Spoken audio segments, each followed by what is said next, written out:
Your wife.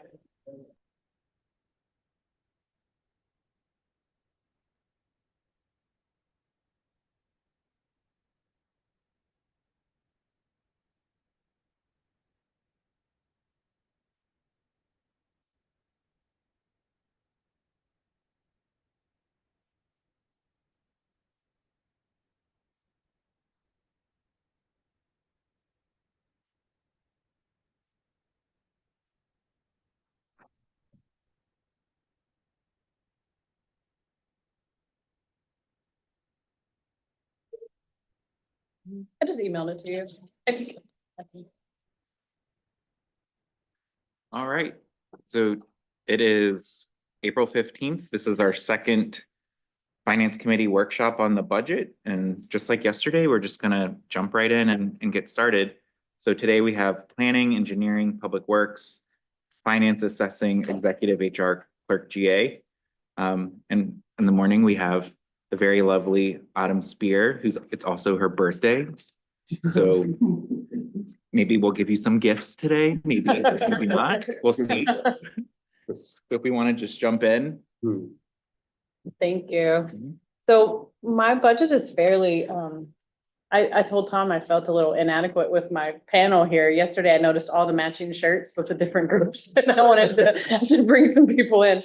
But our major investment theme for FY 26 is essentially customer service and efficiency.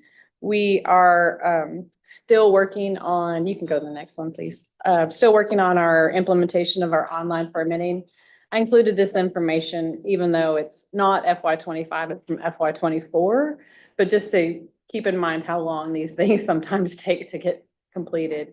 So the online permitting and planning software, we're about 80%. We did have some integrating with Tyler for payment systems and Munis. Our open space master plan, 99%. Tomorrow will be 100% hopefully. So that'll be complete, but then we'll start the implementation of all of the recommendations. And then the vulnerability assessment, that will be later this summer. We're about 65%.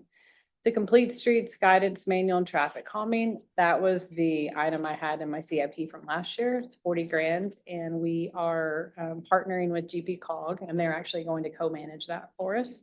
So they just put out the RFP. Their process is a little bit different. They have a list of vendors that they can work from. So Angela and I selected a vendor for them to pick and make sure that they can do the work for us. So that should get started in summer.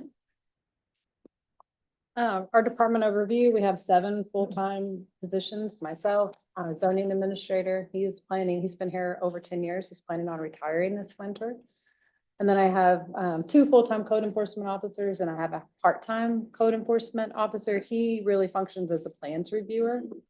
And then I have 1 planner and then 2 administrative positions. For FY 26, I don't have any proposed increases. I think it's a 17% increase and it looks so big until you realize it's for $1,000 for gas for the vehicles and then payroll. So those are the only increases I've requested. This slide is just budget history and there's a downward trend in FY 24 because engineering had been included in planning and became their own. So pretty much on target. Just been personnel cost is the biggest increase over time. Our CIP request, I think everybody has heard me repeatedly say, I'm really excited about my CIP request for a trails and sidewalk master plan. So we're asking for this. This would be a consultant-driven project that would incorporate the findings from the open space plan and the transportation assessment that we've recently finished, along with some of the work from the parks and facilities master plan that was completed a couple of years ago. And then I'm also asking for money for a new code enforcement vehicle. You can probably see if you drill down into the weeds of my budget, our vehicle that we have now is a 2011 and we're spending more to keep it running. So Public Works has informed me that it is time for a new vehicle. And that is my budget, my presentation. I'm happy to answer any questions. Any questions for Autumn?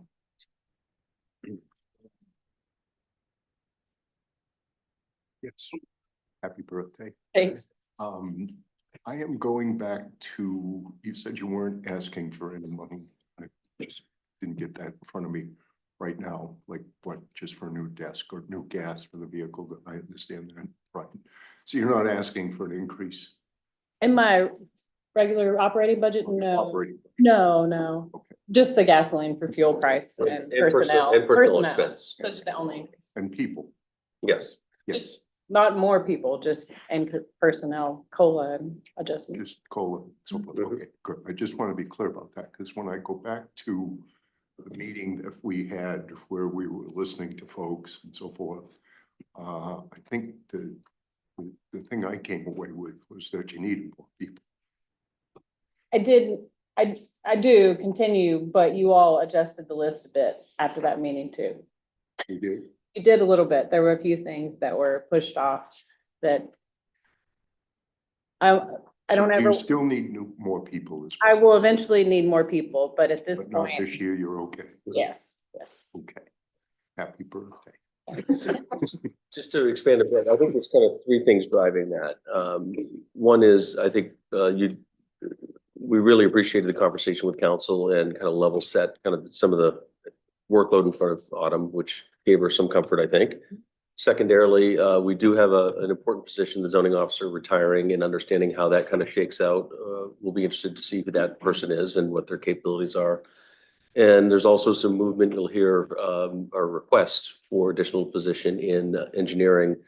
Engineering and planning tends to really work very closely together. And so I'm really anxious just to see, again, who that person is, how they integrate, and that will really better define what, I say longer term, and maybe as soon as next year, you hear back from Autumn that we need someone. But let's see what the skill set is of some new faces downstairs before we make that decision.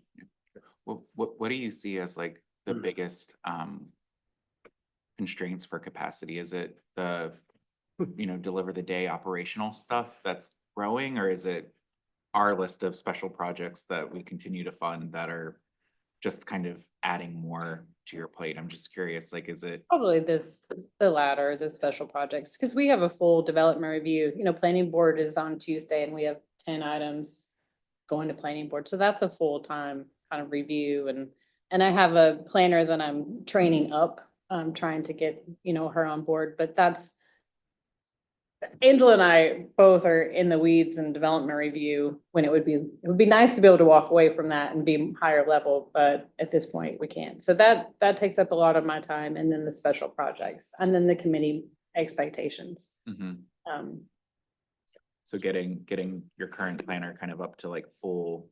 She will operate. never, probably, I would never walk away from that process completely, Yeah. because it's just so, we have so many nuances in our process that it takes a firm hand, and I don't, without having the experience that myself or like someone like Angela, we've been doing it for a really long Yeah. time. So it's- And once you do it for a really long time, you're most likely gonna go to another town or city and get our jobs. Yeah. So it's always a struggle, I mean, honestly, Eric, I had him to a point where I'm like, oh, we finally figured it out, it's good, and then he left, and, so that's kind of generally what happens in this profession. And the planning board requirements does ebb and flow. I mean, there were years where it was kind of consistently very, very heavy. My observation is, we've had periods over the last 6 months where it's been a bit lighter, and now we're back to it. And some of that is seasonal, right? And cyclical.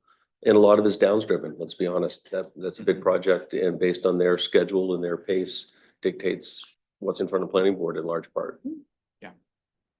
And just on the capacity front, like, I don't mean to burst your birthday bubble, but the plan that you want to do, again, my perspective is like, we've been doing so much planning over the past few years, like you listed a bunch of them, like why we need this. Mhm. And I'm just curious, like, if we were to put that into 2027, into 2026, what would that mean in terms of advancing other things that maybe are also on your plate? Because I just want to make sure, even though I know it's exciting and we want to do the trail work, and I think it is a good thing to do.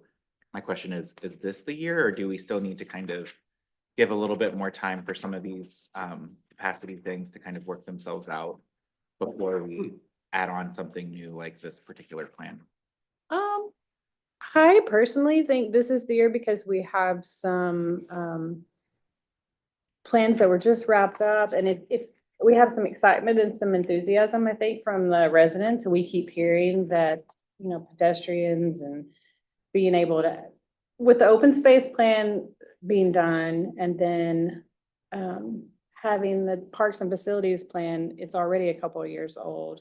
I think that the timing's good. I don't have too big of concerns because I'm not running the project, since it will be a consultant. That's a lot easier to work with. You pick a good consultant and they can do it. But because in 2027, I need to start on those village plans.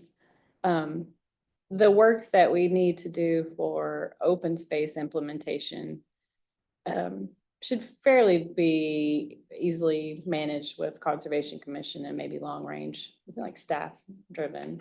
So I think I think it would be doable. And I think if you can see from my PowerPoint too, just because you approve it July 1 doesn't mean we started July 1. Mhm. So we would definitely wrap up vulnerability. And I don't have a huge part in that. Jamie's managing that one really well. So I think it would be okay. Just the other thing I'd say about the Trails and Sidewalk Plan, it does follow through on a freshly minted transportation plan, which connectivity and trails was a big, if not the dominant theme. I'm also recalling the community survey, our quality of sidewalks, not just existing sidewalks, but new sidewalks was one of the highest priorities. And so I think this is kind of a natural follow through on some of the fundamental work, foundational work that's been done, and will hopefully give us more concrete implementation ideas about how to actually advance those beyond. Yeah. I think it'll, you know, not just for this one, but like bigger picture with all of these plans kind of all coming to a head this year. It would be good to understand, maybe not so much part of the budget, but like what is the plan to kind of bring them all together, because they all do overlap to some extent. And so I don't know, or if that's when you're doing your village plans, like does that help us sequence to say, we got aspects from the transportation study, the vulnerability, the open space, like how do we bring it all together to make sure we're taking all of those learnings? Because I think that's been the conversations I've been in the committees where they're like, well, we got to pull all this stuff together because we all got all these good findings, but how do we implement them in a way that makes sense, that all the committees can work through together? Because it really does touch multiple committees. Even this one, I would assume, is going to touch, you know, it could touch multiple committees. So it'll be important to figure out how do we want to actually work through implementation of these things.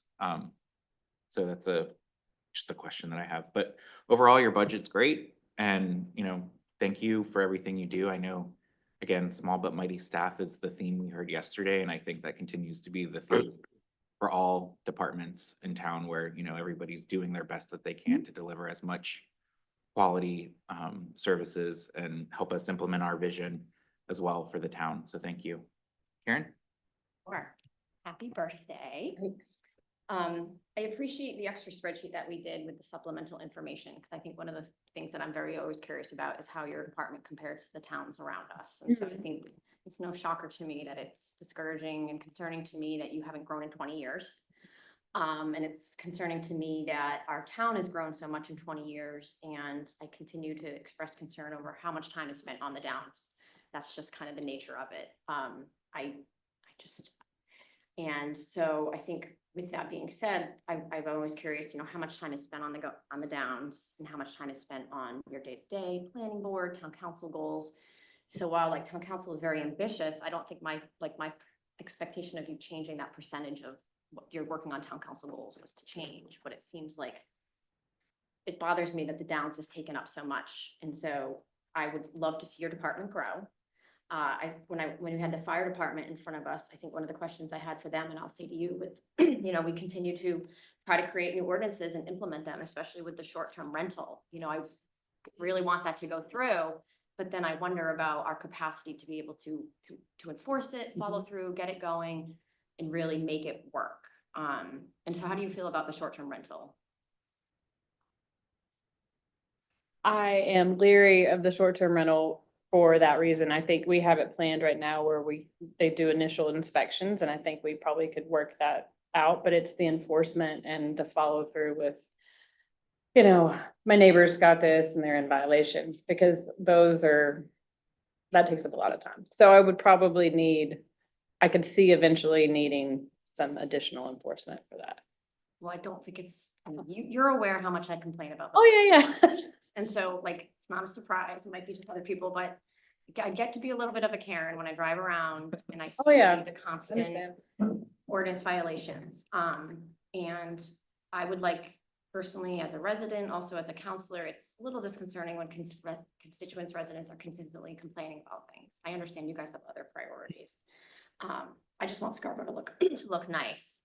And so I would love to see, I don't know if it's more employees or more time spent on those, especially when I really feel like short-term rental is gonna be an issue, because you are gonna get calls. I go on Airbnb right now and I see violations that we just don't have the time to deal with. And I think that's where I want to be able to do that as a town, and I feel like we just don't have the capacity right now.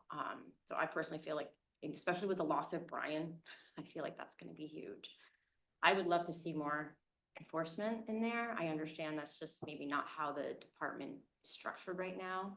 We're focused on growth, but we have residents who are saying, please slow growth. And so in response to slowing growth and people saying, let's do this. Just generally, when I drive through our surrounding towns, Cape Elizabeth, I work in Falmouth, we're not seeing the type of stuff that we're seeing on the main roads in Scarborough. And so I would love to clean that up.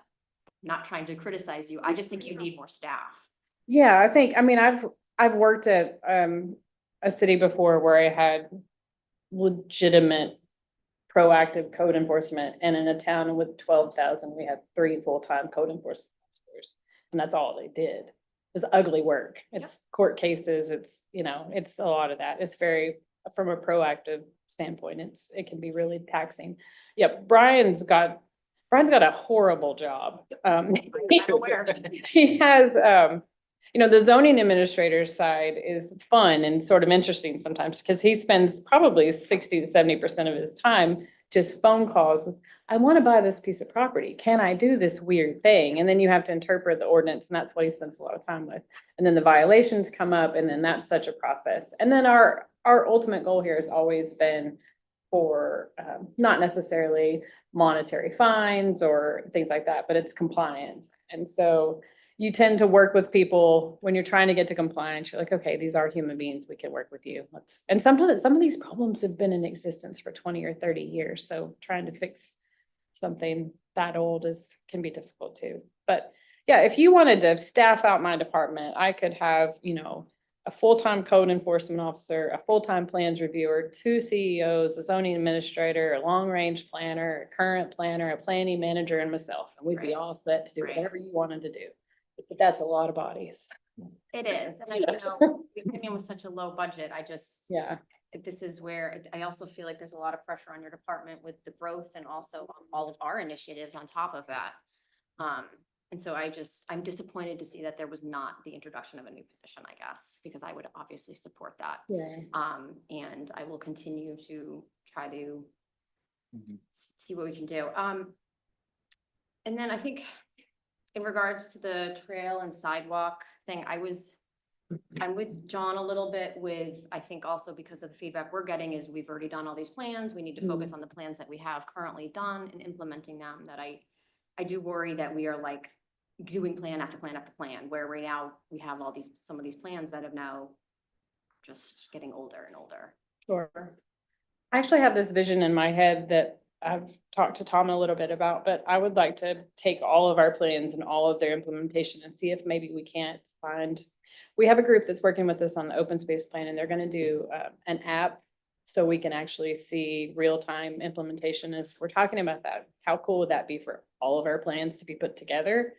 Because I struggle, because we have people that come into our office for pre-apps, and that's the first time they come in the office. They're like, hey, I want to do this weird thing. I'm like, cool. On face value, looks good. You're meeting all the ordinances. I don't know about the other 8 things that are, happening. So being able to have that available would be really interesting. And then I think it would be helpful at the end of the year when you all start to do your council goals, like all of these different strategies and all of these different things that are required in the comp plan or required in the parks plan.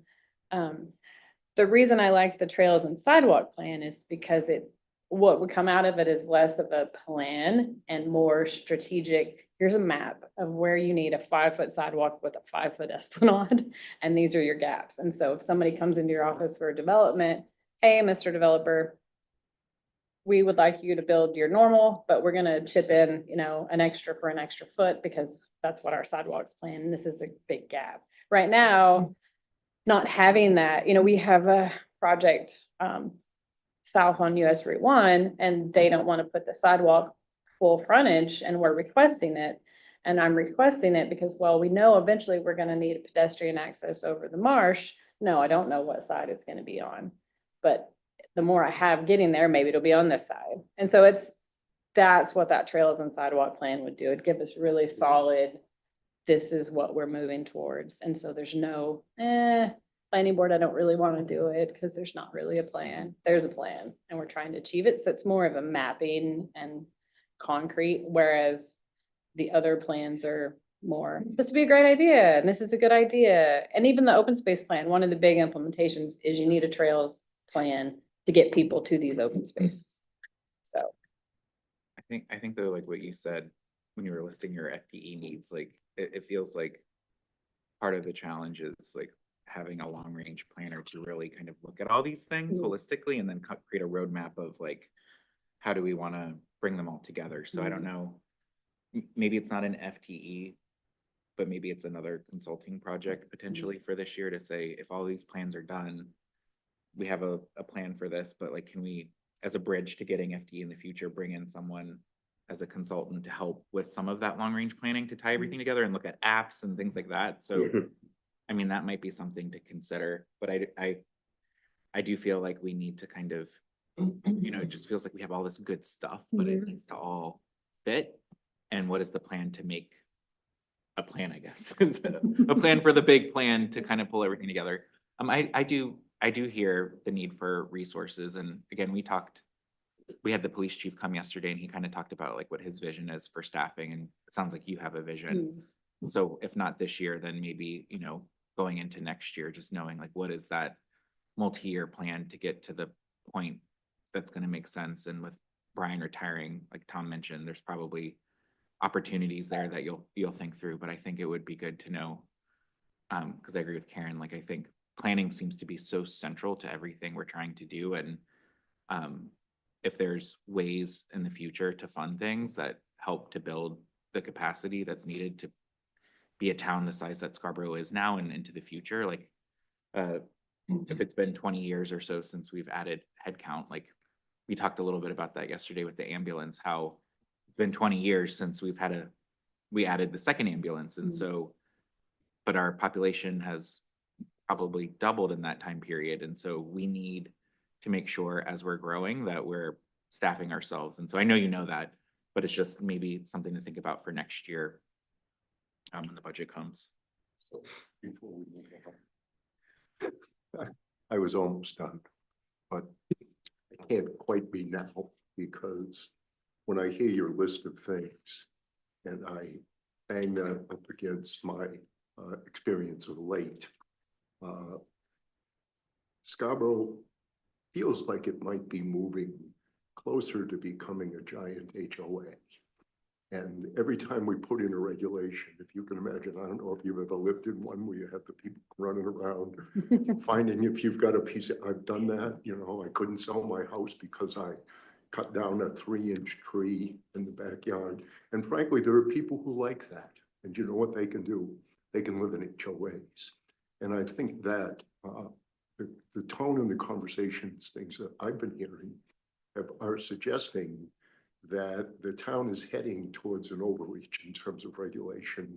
And this is a town, as you would hear my colleague Scott mention, who has a lot of people who have been here for a long time. And it's not that they're against progress, but they possessed what remains of the free spirit of Maine people. And that doesn't mean, take a point of privilege. When I first moved into my little home that FS Plummer built on Church Street, it was basically a frame house, and I got to finish it.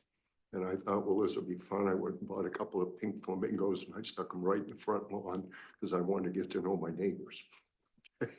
So, and that helped. They thought, who is this guy?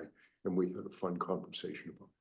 So I want to make that point because this may be the last opportunity to make it. And the second point that I want to make is that the Downs generates $4 million a year in tax revenue after the their cut. Okay, so $4 million a year in tax revenue was 4 times your budget.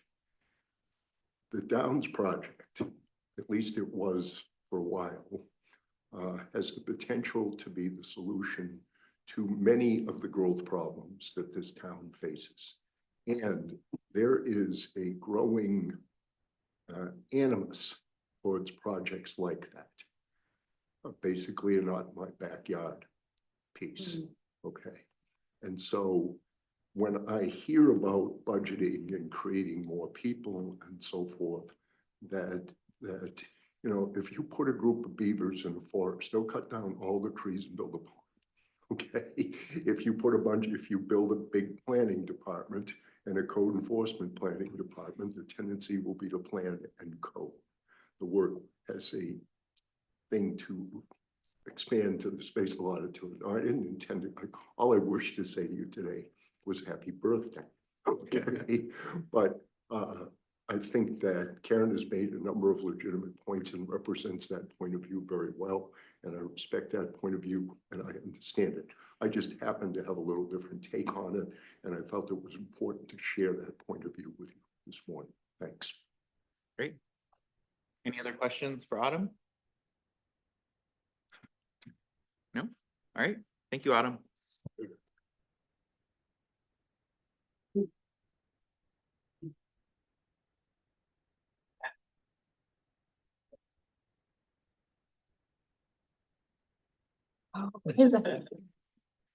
Short chair.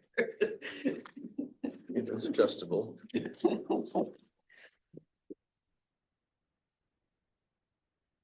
Welcome, Angela. Oh.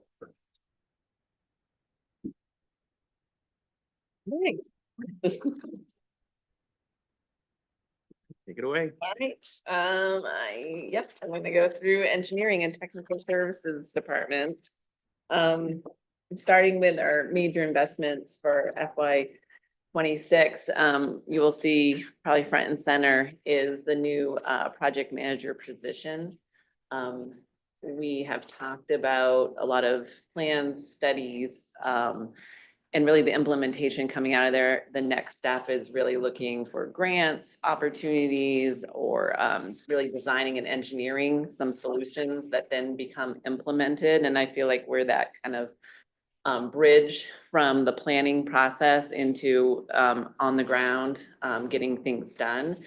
So that's going to be a big piece of this position. And also just, I feel at times our department may be a little bit of a bottleneck. We're kind of, like I said, 1 foot in planning, 1 foot in public works, 1 foot, like we're kind of everywhere. And so a lot of things have to get through us just because we're kind of some of that checks and balances when it comes to construction activity and kind of transitioning from, like I said, one stage to the next. And so it would hopefully streamline that for not only residents, but contractors and developers and kind of keep that process moving. You'll also see in our CIP request is a GIS data update. I think this accomplishes many things for multiple departments. Even our GIS system is used by many departments to do a lot of tracking and implementation and asset management. So with that, I think it's been 10 years since we did a major update on some of these layers. We kind of pull from the state databases, but to really look at some more detailed, intricate kind of information for Scarborough. The last time we did it was 10 years ago. So that's what we're looking for. And that will get us a few things. We talked about impervious cover is a huge piece in our permitting for MS4 compliance and knowing what we have for storm drain infrastructure. but also with Public Works looking at road conditions and assessment and trying to prioritize when we pave and when we reconstruct and all of that. So we've kind of pulled in Public Works into that conversation, as well as with our last year, January storms 24, we're finding that with FEMA reimbursement, knowing what we had pre-storm is a huge deal. And so we're talking about profiling our beaches as an example, to know this is how much sand we had on the beach, because we can't put it back unless we knew exactly how many cubic yards we have. And so that kind of detail is really critical in order for us in future storms that will be coming, in order to get what we need to kind of replace what was there before. And so we've been working very closely with the fire department on that piece, and Chief Kinlan kind of leading that charge. So those are all the pieces. I know it's sometimes kind of hard to grasp what's GIS, what are we doing with it? But a lot of departments use it on an operational day-to-day basis. And so having really accurate information is really key to that. So I just wanted to kind of walk through that, because I know it's a little arbitrary, kind of like high level in thinking that way, but it's really day-to-day operations that really needs that update. So.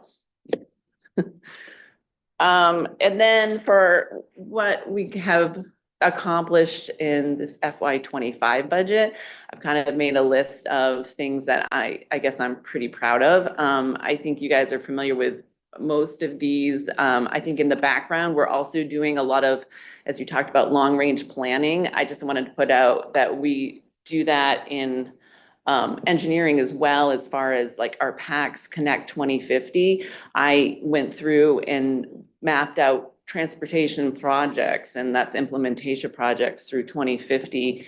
And we submitted that through our PACS, our regional partners, looking at concept designs to estimates, and kind of saying, here's what Scarborough is going to need in the next 25 years. A pretty big effort that's probably off your radar a little bit, but obviously just knowing that we're kind of keeping that hamster wheel moving, and we're looking ahead and pretty far ahead. I like to throw in there, I don't know if Tom recognized the Eastern Trail project getting that out to bed. I'm pretty proud of stepping in and trying to help Yes, no, Tom through getting that over the finish line to get out to bid. So I kind of threw that in there. My technical staff, our engineering technician, Carrie Prescott, is amazing and very detail oriented and very organized. And she just likes to stay behind the scenes, but she's doing a lot of great work. So I just wanted to throw that out there. And then while we're doing all of the 60 active construction sites around town for sites and subdivisions, we are also doing 2 large roadway projects. So again, there's only 2 engineering staff, and that's kind of a brunt of what we're doing. And again, pointing out GIS, we have a lot of activity under that needs constant update, and that is 1 GIS administrator. And so this brings us to what is our department. It's essentially 3 technical disciplines, and that is 4 of us, 2 of us under engineering, a sustainability manager, and our GIS administrator. And I feel like get a lot done. We have a lot of product coming out of our office, and I know there's a lot of words here that you can look at other times, but I feel like we touch a lot in, like, again, between kind of that transition from planning to implementation and working with Public Works and fire, police and fire, and everybody trying to move things forward. I just want to take the opportunity just to revel in some success. I mean, the vision I had for technical services, that whole division, has really been fully realized, and it's all due entirely to Angela's leadership. She came in with really stormwater being, I mean, a very accomplished engineer, but stormwater being her focus. And I had appreciation that that was going to be a big issue for us. So she was absolutely the right choice. But what she's been able to do in terms of defining herself and the department, and really being that technical resource for all of us, whether it's committees or staff. And you just see the volume of work that's produced. It's pretty amazing. And I think hopefully you'll consider her request. I think the value added with this extra position, I think, is going to be exponential potentially. Thank you.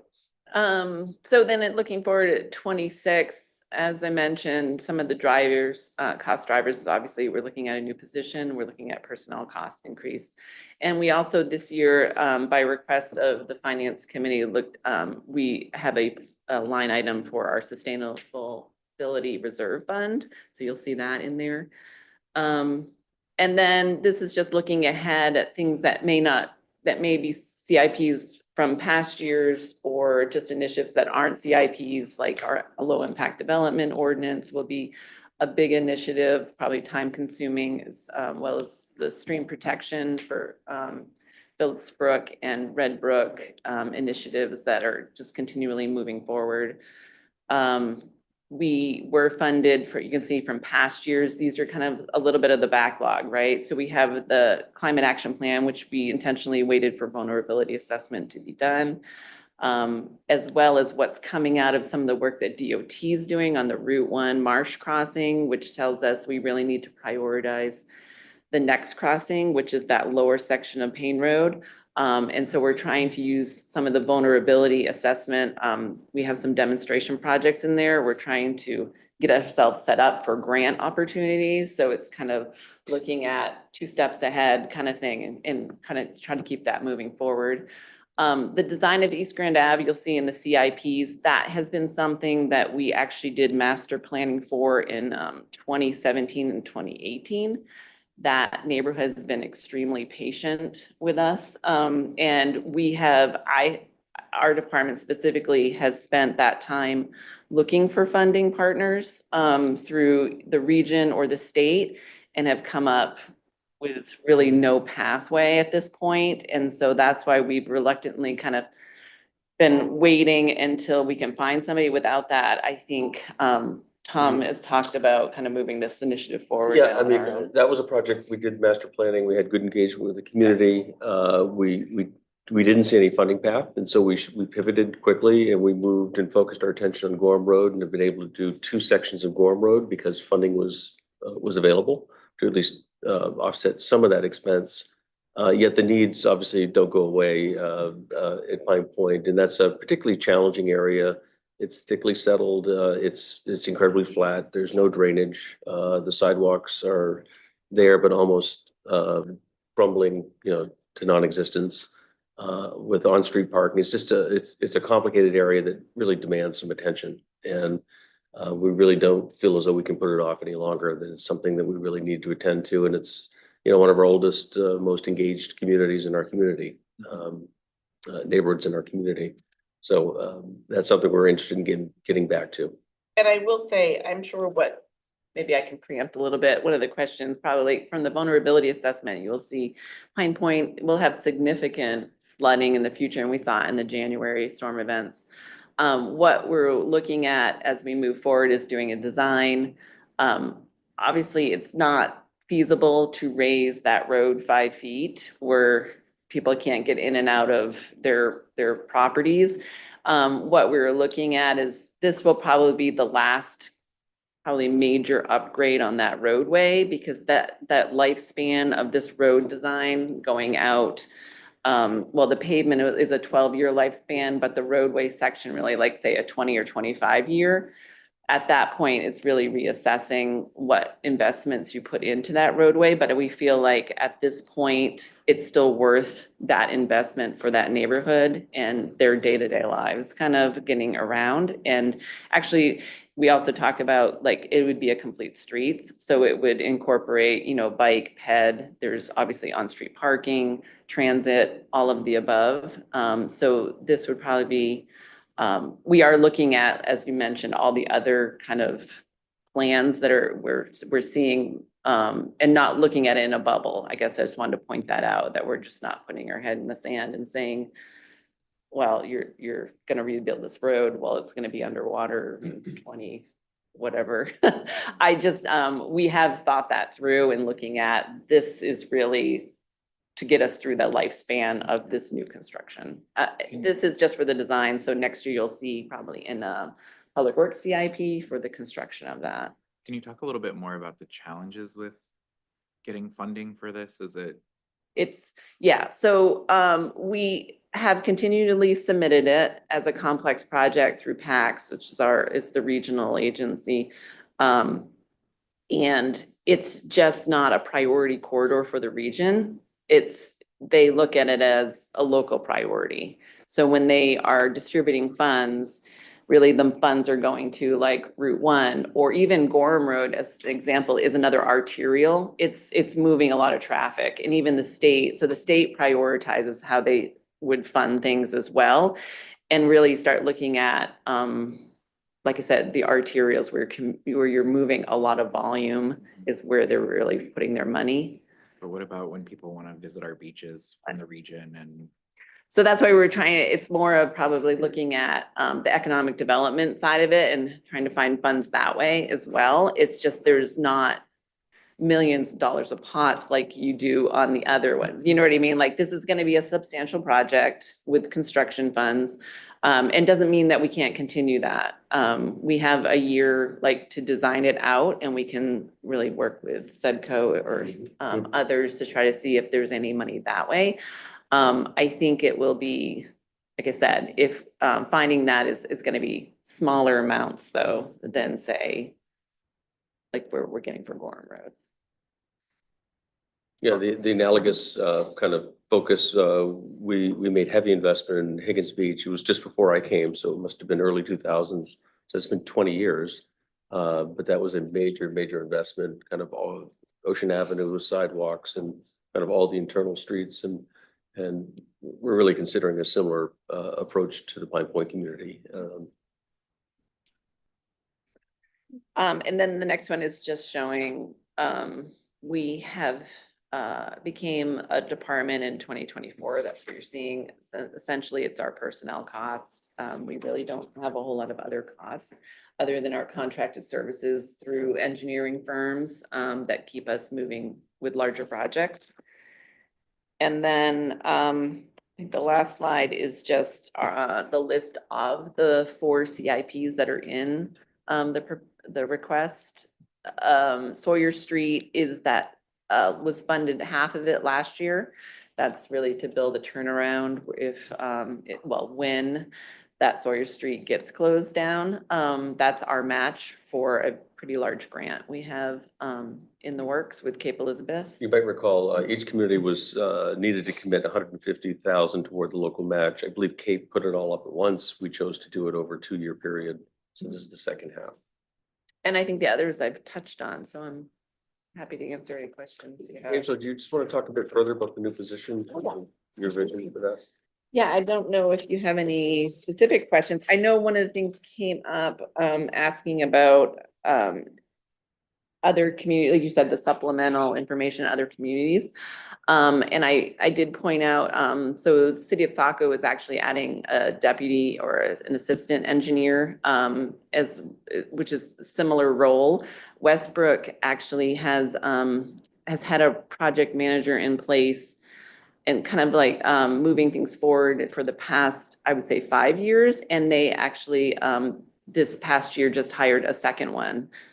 They are getting I think they're doing a lot of work with grant money, and you can see kind of what they're doing with their Main Street and kind of moving these kind of projects forward. So I can see that happening. Other towns of our size, I kind of compare, like, we're getting actually close in numbers to South Portland. There's others that have full engineering departments that kind of do in-house.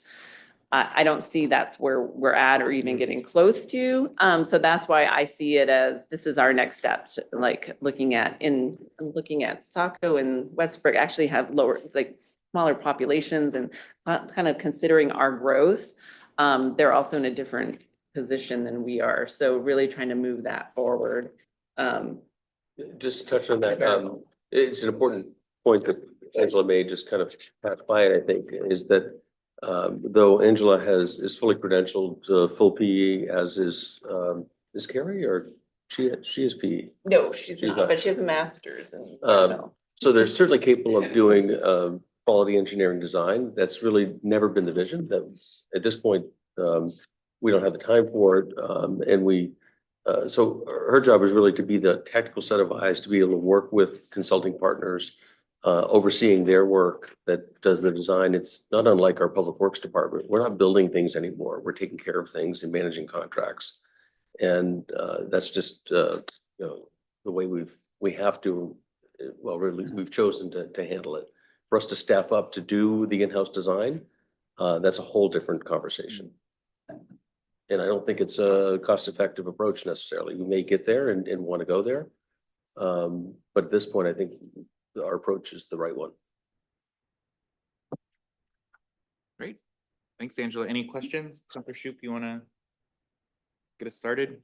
Sure, I support the position. I mean, let's get you staffed, let's get this stuff going. I mean, I do have questions about the CIP stuff, but I don't know if we should save that for Thursday. It was unclear to me, actually, at this point. We still have, we have time. Okay, well, how about a different question? Under your CIP requests, what are the projects that you think would be covered by a stormwater management fee if we had one? I think for stronger management fee, I would say a lot of the GIS work and the update, that's really some around stormwater compliance too with our MS4 permit. And then looking ahead, we will be doing a wet weather monitoring, mapping, planning. Eventually, whenever it rains, we're out sampling outfalls. That's going to be something in the future. It's going to be something that definitely has to have a conversation around the budget. Right now, we do sampling dry weather. So essentially, after it rains a certain amount of time, we go out and basically, if you have no rain and stuff's coming out of the pipe, something's wrong. And so we're looking for illicit discharges. Wet weather will be regardless, any water we're coming out of those pipes, which is going to be a huge effort and testing and then tracking. So think about every pipe hitting the marsh, we're testing it and then tracking it back to see, oh, it has a little bacteria in it, which could be animal, could be whatever, but we're still having to track that back. I think there's a lot coming for that. So I put that in there to start planning around that. And then I guess I haven't put in a whole lot of things knowing that we don't have that revenue source. I think that would change a lot if you had a revenue source. It would be upgrading undersized culverts that are restrictive for a lot of different reasons, for fish passage, or you'll see like flooding areas, things like that. I think that's where you would probably see more kind of grow in the CIP requests.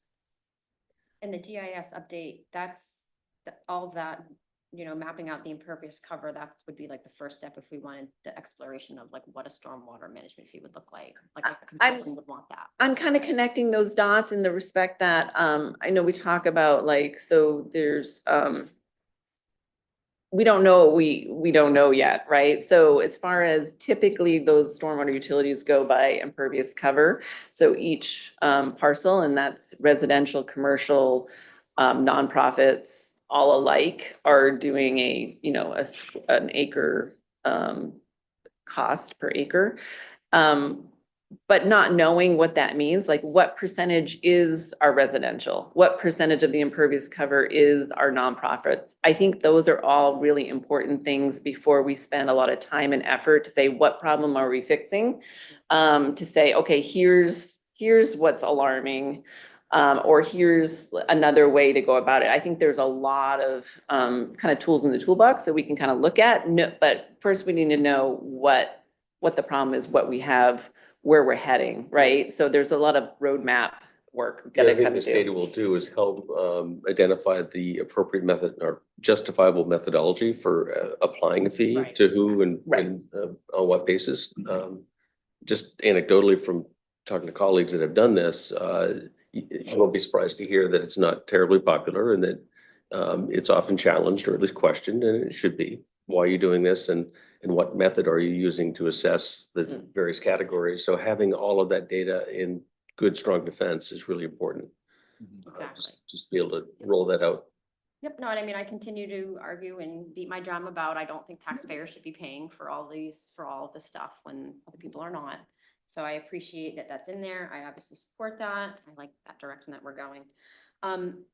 With like the Lower Payne Road, I guess that's a state route to me. So I'm going, why isn't someone from the state going, okay, we agree, you need to look at this. And so I don't know if we're just trying to be really preemptive or, I mean, I am just one person. I think we should abandon Payne Road, but that's just me. I don't think the residents that live there are not gonna vote for me. But that is a very vulnerable area to me. And so I think when I see that, you know, the DOT is coming in and saying, we're gonna raise Route 1 5 feet, I feel like, to me, I'm like, well, then you need to then help us with Payne Road. So can you tell me why that's not happening? Yeah, so I will say, one of the things that changed this year also, and maybe. Doug's here. So correct me if I'm wrong. So this section was, it is a state aid road, first of all, the underlaying, but it was also, not within compact, which has changed this year. So it is now our road to, maintain. So a lot of roads changed, pieces that DOT handed off to us. And with that, there is some compensation through the local road that they provide us a check of, here's a blanket, kind of all the roads that we should be doing. We didn't have a choice in this endeavor. Exactly. The state did this statewide. Right. I wanted to too. I mean, Yeah, You might have noticed that there was a section of Payne Road. In fact, this section was got a fresh coat of pavement. Yeah, and all some you can shoulder see the work, paving and that work. was DOT's way of saying, Yeah. we'll spiff it up and here you go. right. and you'll see that other section of, like up Holmes Road, those things, you can see where that's what the roads that got handed over to us. Quick Um, follow-up for Don. Yeah, So on the stormwater stuff that we're talking about now, that the concept here is that that should be fee-based. We should charge developers, if you will, for doing that. So, Right So- now, the taxpayers are paying for all the stormwater Yes, management. So right, I, okay. So to be that, clear. so this is a point that I want to make specifically and generally, is that the taxpayers will pay for it one way or another. And the way that they pay for it is that a developer requires, based on the laws of economics 101, a profit, a normal profit. They're happy if they can get extraordinary profits, but they need to make 15 or 20% of their investment in order to go to the bank or anyplace else. When you add a fee to that, add up their cost. They need to move that cost along to whatever it is they're building. That turns up in the cost of the house, it turns up in the cost of the rent, et cetera. Then we come around and we bring in Nick, and Nick adds all that stuff up. And he says, this property is valued more now because you raised the sale price of that property. And so when we put in a mill rate, that mill rate translates all the way to the taxpayer in perpetuity. And so the notion, I just want to be really clear that every single thing that we charge somehow rolls its way back to some taxpayers. Now, some of them, which are user fees, make some sense because they put the burden on those people who are using the resources. Others of them, which turn out to be general, of which we charge for the people who are building things, always roll out to the taxpayer. And so what I would suggest is that somewhere along the line, maybe we should add an economist to the town staff who could help us weed through some of this stuff so that we could get rid of the illusion that these fees don't end up on my tax bill. So we're kind of getting into debating Well, stormwater fees, and I know that's a goal, and I know we'll probably have time with Angela at some point in the future to have her come and share kind of the plan. And so I don't want to debate that at this point. I just want to focus on other questions for the budget. For me, I have no questions. I think definitely supportive of your FTE request and really happy. I know last year we kind of broached the topic, and so happy to see that happen this year. So I think that's great. And all of your CIP requests seem reasonable, and thank you for all the hard work that you and your small but mighty team does. if I can just say one thing though, back to Counselor Cushing. I will say that there are lots of strategies and we're looking at all of them. And I will say that I testified last month in Augusta around the state taking more responsibility for some of these already known costs. And really what keeps happening is it pushing down to the municipality. So as Tom said, a lot of things we don't have choices for, we're doing something. I think a lot of the municipalities now are pushing back in Augusta and saying, okay, we know these are happening. This needs to be a state kind of looking at a broader look, state, regional, county, something else, rather than putting it back on the municipalities. So I just wanted to point out that it's not a done deal of it's this. I understand. It could be lots of things. My Right. point is much Yeah. broader. My point is that the conversation needs to understand the economics of the situation for the Scarborough taxpayer. And we need to quit promoting the illusion that the other guy is paying. That's really my. Okay. Thank you. Thank you. Yeah. So where, or when do you think we'll be ready to have the conversation about what you just outlined, that there's multiple strategies to get to where we want to go? Is that? So one of the things we talked about internally, was, there was an initiative that was started about 5 or 6 years ago, looking at it at a county level, a governance around that and around stormwater for Cumberland County and actually went into York County somewhat. And so it's really probably looking back at, is there still interest in that? And now looking in today's climate, does it still make sense? Is there a different path? Or is it tweaking that? Is it just picking up where we left off? Those type of Yeah, as things. I recall, a council goal, I think the wording was explore stormwater utilities. So do you envision having a council workshop, a conversation focused on I don't. would it- this Do you concept? guys think it would be helpful to go to full council for a workshop, or would you want it on a future I guess looking to you, would you want it on a future finance committee maybe after? I mean, it's more, Angela, when you're ready to have the. I think it's really a conversation probably with GP cog and Cumberland County, and our neighbors really. And like I said, there has been some forward motion with that. City of Portland does have their own stormwater utility program. There's a lot of information that we can pull from that also to see Even the short of that, though, I size. Yeah. think we could probably have a conversation around Yeah. kind of generically what a stormwater utility is and so on and so forth. Yeah. We're pleased to have Okay. that at the finance committee level, if that serves your purpose. Be appropriate. I think it's important to clarify. I've already heard, I think, some misunderstandings about what this really is. And so I think it would be really important to just get to the baseline Okay. of like what What it- stormwater management fee is. Okay. Because to me, I mean, obviously there's a lot of environmental considerations, but for me, the whole push of this is like, I don't want to be paying so much in Yeah. taxes, and I feel like there is a better way to do it. Okay. I think Um, it's, yeah, I feel like I need to be educated on this. I'm not smart enough to know any of this stuff, so I want to understand like what the opportunity is, and then to your point, what are the different strategies to get there, which may not be a fee, as you're saying, it may be something else that we can do that makes better economics for everyone. So Okay, again, let us huddle and we'll get back to you, Yeah. but we'll intend to come back to this body Okay. to initiate that discussion. yep, Okay. just let us know when you're ready. Okay, Thank you. All right, any other questions for Angela? All right, thank you, Angela. All right, next, do you want to take a quick break? 5-minute break, and then Doug, you're up.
All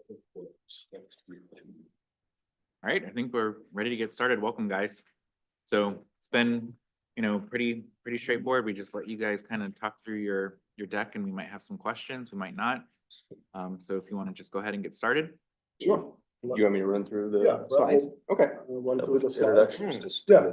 I don't know if you've met Brett yet, but Mm-mm. Hi, Brett Frank, Deputy Director of Public Works, started September 9th. So nice to meet everybody. John, I've met you before. Okay, So nice to meet you, Don. Nice to meet you, Karen.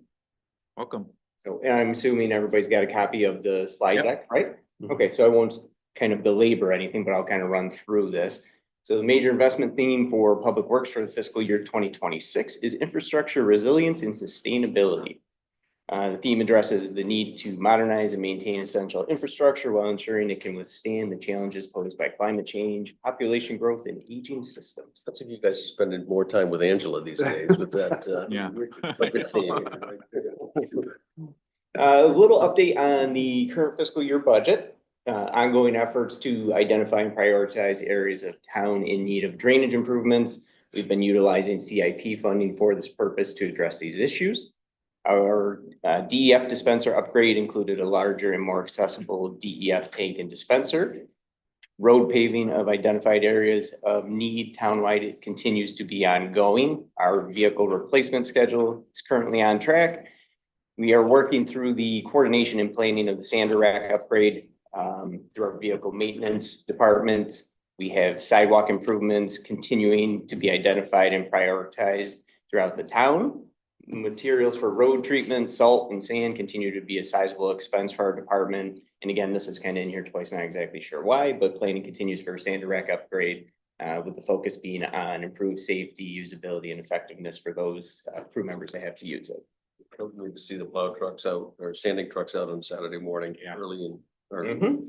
in April. I was excited to wake up and see the snow and come in and do that. So our department overview, currently right now, we've got 31 full-time employees. We do also employ 5 seasonal part-time employees that help with winter operations. Although we have 31 full-time employees, we actually have 32 full-time positions. 1 director, 1 deputy director, an administrative coordinator, 1 receptionist, 1 operations supervisor, 1 assistant operations supervisor, which is our vacant position that we have right now. We have 16 members of the operations crew, 1 fleet manager, 1 assistant fleet manager, 6 vehicle maintenance technicians, 1 fabricator, and 1 parts manager. You're gonna see the fabricators' talents tomorrow night Yes. at council. He assisted with a special treat for you. Have you seen it? I got to, I I mean- gotta sneak. And I'm still trying to twist his arm to come and be part of the unveiling of it. He's a little on the shy side. I don't know if I'm gonna get him to come. I told him it was his choice, but I don't know if I can coax him into. Yeah, I extended the offer too. I don't think we'll see him. So fiscal year 2026 budget overview. Municipal solid waste, recycling, and household hazardous waste disposal continue to be a large budget driver for our department. As well as road treatment materials, which are again increasing in necessity and expense. We're going to see significant increase of our vehicle maintenance labor rates for external municipalities for 2026 to better bring us in line with the current internal expenses, et cetera. Basically, the labor rates that we've been charging other municipalities for the work that takes place at our department is just basically been way too low, so it needed to kind of be looked at and adjusted accordingly. Our department will embark on the planning stage of the Scarborough Memorial Cemetery as there is little space available in the current layout. Little tidbit here, the new design will also explore including a section of green cemetery. I'll give a little plug for Leona there. We can get into that if you have any questions on that. It's unique. Phase 2 of the Spurwink Road Improvement Project will be taking place from Pleasant Hill Road to the Cape Elizabeth Town Line. And another key budget driver for us is going to be wage increases due to the union bargaining agreement that we worked through. And those factors will result in an overall increase of expenses for us. Perhaps you'll touch on when we talk CIP, but the Spurwink Road project, that may ring a bell to you. You did support that project for design and what we thought was sufficient construction. We went to bid and we were severely under budget, over budget, I should say. Yeah, we didn't actually bid that yet. What happened- Yeah, Engineer's Yeah. estimates. yes, Yeah. engineer's estimate, the phase one project came in significantly over as well. And we allocated some money from another project to make that one whole. So that being said, we had the engineers take a really close look at phase two and give us an updated number. So we had 1.4 million budgeted and their number came back at $3 million. So we did some value engineering, got it down to about 1.9 million to make that project whole. So we were about $600,000 short, which you see in front of you today as the CIP asked. And that will essentially improve the road section from Pleasant Hill Road essentially to the Cape Line, the bridge, I should say. Get right to the bridge, correct. Just a little slide of the budget history. It's probably the trend you don't want to see, but that's the trend that is there, showing from fiscal year 22, 23, 24, 25, and 26. This breaks down personnel costs, supplies, MSW, streetlights and traffic lights, contracted services, our vehicle maintenance, facility maintenance, utilities, billable services, and cemeteries. So right now, the 2025 budget was roughly about 8.5 million, 2026 looking at about 9.16. Can you explain what the MSW acronym means? Municipal solid waste. And then our CIP, what we're looking to do in the 2026 fiscal year, annual mid-level paving. We're looking to work on subsurface drainage improvements, which means identify and implement drainage improvements where and as they're necessary. Basically, those pop up all the time. Most of the time with those types of improvements, we don't know that there's a problem until it's failing. We are looking to do the North Scarborough MPI grant match. The town successfully secured an MPI grant through Maine DOT with a 50% municipal match from the town. The fund will be used to complete paving projects in North Scarborough. Going to continue with our sidewalk rehabilitation, which includes paving and accessibility improvements, make Scarborough a little bit more walkable. Touch base again on the Scarborough Memorial Cemetery expansion design, because we are running out of area in that particular cemetery. And again, Spurwink Road Improvements Phase 2, which is the second and final phase of the Spurwink Road project. Again, going from Pleasant Hill Road to Cape Elizabeth Town Line. The Scarborough Memorial Cemetery, I didn't see it. Where is that's one of the projects? That's actually not until that won't be until next year's CIP. Oh, okay. Yep. I go there It's not- very it's not frequently. Submitted in this year's. You're expanding it though? We're looking to You expand don't it. have a lot of room there. You have the Eastern Trail and the marsh, There's- and then the so- trails that I use. There's a lot of room. They go All the all the way trees, back. all the trees to the rear. So, yeah, that would be something, if the town would support, it would be that cemetery is getting filled up. So there is gonna be need to expand that at some point. And the only direction is to expand that, basically. There's no, To your point, you get Marsh on one side, Trail on the other. So the only other area, and we own, I don't lot of recall, land yeah, there. 40, 50 acres behind it. We those just are wouldn't. trails right Oh, They are. I use Yeah. it, That I yeah. use and that the residents. At the use. very least, we'll need to Definitely. do some, And that's the force- only reason I bring it up there. I go there Yeah. almost every day. we'll need to be doing some forest management in any rate. The trees, it's a very mature forest. It really needs some attention. We think we can do it without being terribly invasive and removing the trail system. So All right, and believe this is the last slide other than questions and discussion, but we just wanted to touch base on opportunities for further investments. Just some key areas that we want to potentially take a look at our transportation infrastructure, different waste management and recycling, possibly with electronics, digital infrastructure. With sea levels rising, you guys are looking at climate resilience and disaster preparedness, public health infrastructure, and some technology-driven infrastructure. And just kind of touch base, we believe that by prioritizing investments in sustainable, smart, and resilient infrastructure, governments can enhance the long-term well-being of communities while also addressing climate change, economic development, and social equity. Great. Questions? Who wants to go first? I think you went first last time, so we'll let Don go. I'll go. Well, first, thank you. I mean, I think what's interesting is that you guys have are a way that all of us actually experience our town. Whether you can drive on the road, whether the road is safe and so on and so forth. I think that the work that you do, whether it's contributing to the beauty of the town, or its safety, or its ability, I think is terrific.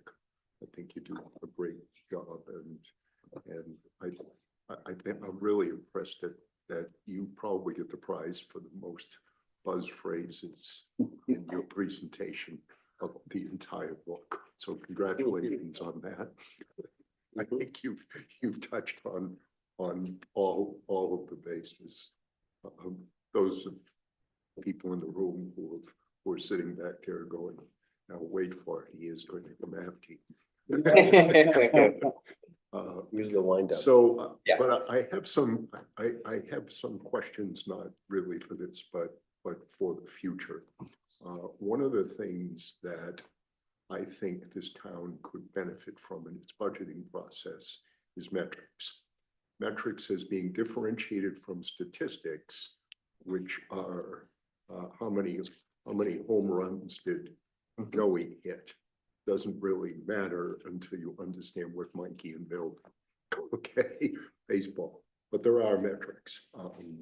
And so, and now, armed with the danger of AI, you can ask a question. I asked Grok this morning because I didn't know. I said, you know, so do municipalities have metrics, for example, for the cost to maintain a road? Turns out they do. Do you guys keep them? You follow what I'm saying? In other words, you know, cost per mile, that sort of thing. I'm not going to, I could read it to you.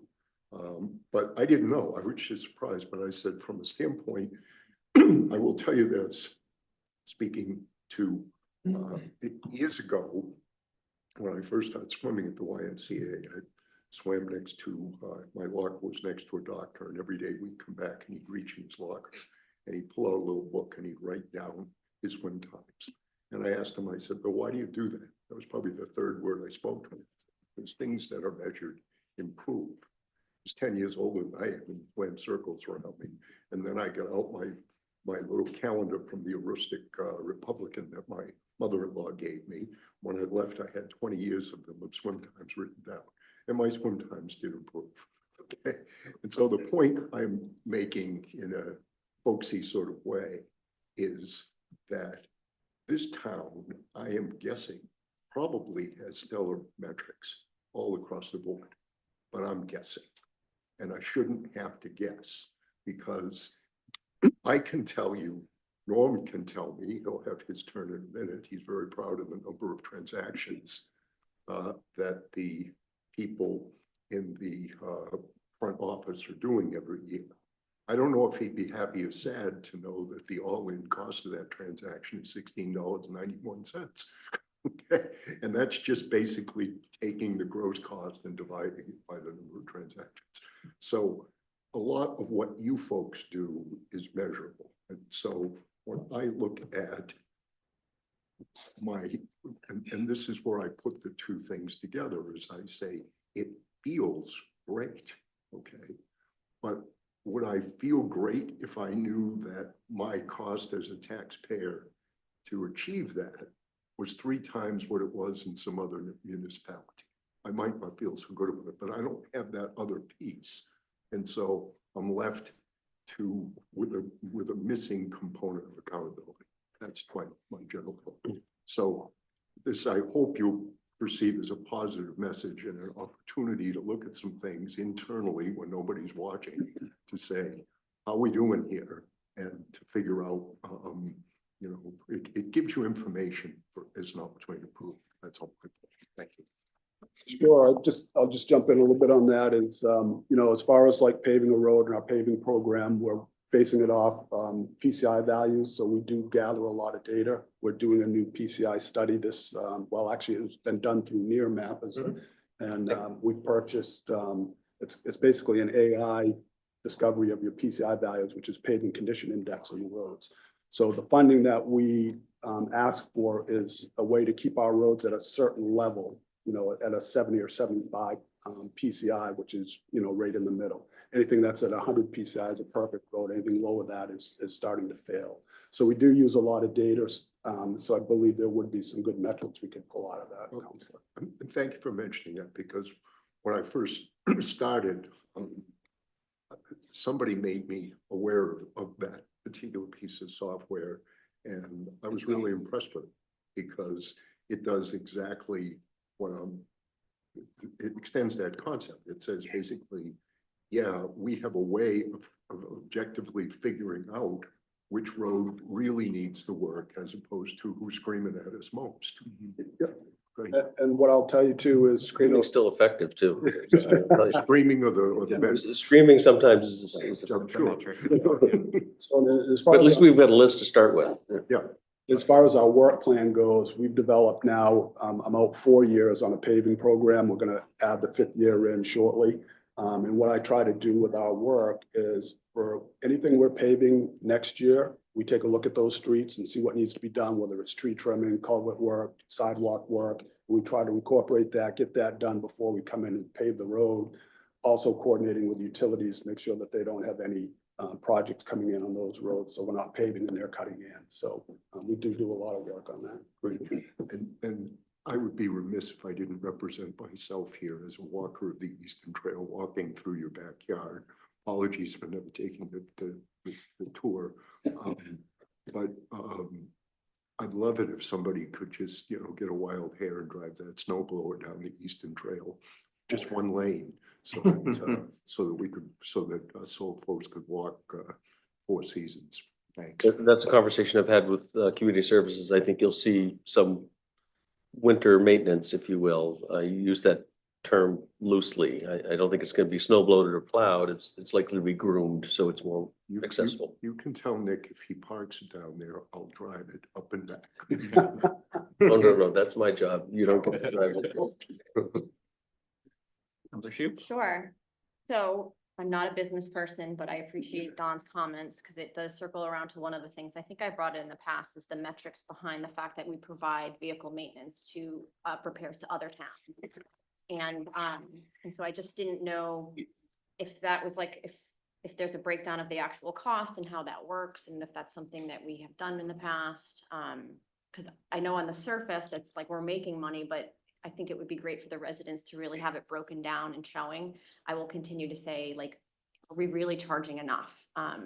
You know, I understand we want to be with our neighbors, but also if we weren't their option, what is their other option? It might be good to look at the neighbors and say, if we didn't provide this service, they're driving to Wells and Wells is charging this much. I think, and you don't need to answer this today, but it is a question I have is this really a moneymaker? And I don't mean a moneymaker, but is it really servicing the town and bringing money in and not losing money at the whole?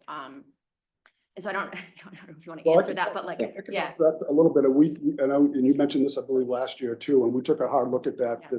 this over the winter at the cost we were charging. And basically it'd been a 3% increase each year on their labor rates. So with the salaries increasing at a higher rate than that, we took a long look at this. So we upped our external labor rates considerably this year. We sent out notices to all the towns, municipalities, that we're doing it to get that more in line with what we're actually, what's it's actually costing us to do. So we did do some of that work. I will say, you know, having the out of town vehicles in there is a heavy lift on the maintenance facility for sure. The other thing it does for us, I'm certain to say that we're not losing money. Whether we're leaving money on the table is a fair question. I think that's one of the reasons we looked at it. It's always a curious thing when we're engaging in business that is being done in the private sector. Typically, we stay in our own lanes. This is one of those few areas where there is a private sector equivalent, and there's rates that you can figure out. And so we're sensitive not to undercut those rates such that we're really we don't want to invite that competition, but this really was born out of kind of a request from other communities. Really what's in it for us is having a level of vehicle maintenance staff with competency and speciality and availability that is ours when they're not working on someone else's vehicle. So to the extent we can have someone else pay our bills, but have all of those resources available to us. And yes, there are some times where the workload is the attention is focused on these outside communities because the fire truck needs to get back in service. You know, you can't wait. But there's a lot of other times where we are able to pull that staff to attend to our needs. And so we see value in just having that. And the same is true with dispatch. We have the ability when a call is not coming in from the Orchard, that dispatcher is available to take a call from Scarborough. I believe that I saw in the IT section was that you guys have a new program, CityWorks, or is it upgrading? Upgrade. Okay. And so that was where I'm going. Are you charging, like, so there's a fee where I'm going, are we charging our neighbors? Because is that a program that is used to implement part of those services? And so, and I think for someone who doesn't know business, I'm going, are we really capturing all of them? Because like, there you go, we're now incurring a larger fee for the software, but the software is used to manage our business that we are providing to other towns. And so it's not a whole new program, you're just upgrading it? Correct. Okay. Correct. That program's been in place for several years now, just going through a major upgrade right now, which is kind of wreaking havoc with everybody, but as those software upgrades do, but we're starting to get through it. We do have a breakdown of what we charge that we can share with the council that shows our labor rates, what our markups are for parts and that kind of stuff, because there is administrative costs as well included in their labor Right, rates. and I think the feedback that I was getting was like, you know, does the fee that we're charging Old Orchard, does that cover your position? Because, I mean, that is part of it. Does it cover the lights? Does it cover CityWorks? And I think that's the breakdown where I'm going, I don't know enough to tell you that, but that's really good questions. Yeah, we'll share that with you. I think you'll see that it Yep. covers certainly the straight costs of staff. Also, there's some overhead built in, profit margin built in. So we're pleased to share that with you if you're interested. We use salt on our roads, which Yep. is interesting because of just all of the marsh and the waters and things like that. And so, are there towns that don't use salt at all? DOT and Main Turnpike do, well, I'm sorry, they don't use sand.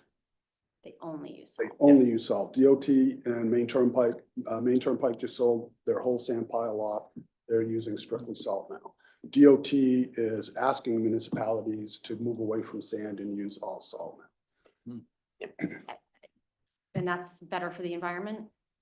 It's much better for your storm sewer system. Yeah. Storm, Absolutely. definitely better for your Absolutely. stormwater. Okay. You know, we do have ground speed controls on our trucks, so we're not just spreading it everywhere. It's specific pounds per lane mile that we put out so we can control it. So that spreader is calibrated to the rotation of your tire, your wheel or? Yeah, it's transmission, I think it's, transmission or Okay. GPS. We've had issues with the GPS because of some of the connection issues when you get up back into the North Scarborough area. So I think everything's back on the transmission of wheel speed now. Is salt more expensive than sand? Salt is more expensive than What sand. it looks like. Yep, absolutely. Lovely. But keep in mind, we spend probably 2.5, 3 months every spring. We're in it right now doing street sweeping. Right. Picking up all the Yeah. sand that we spread over the winter. So And catch basin cleaning. Yeah. And there are some states now that are catch basin grit is becoming hazardous, which is making it even more expensive to get rid of. Maine's not doing that at this point, but I know Massachusetts is. I know New Hampshire's looked at it, so that would make it a lot more expensive to get rid of as well. Okay.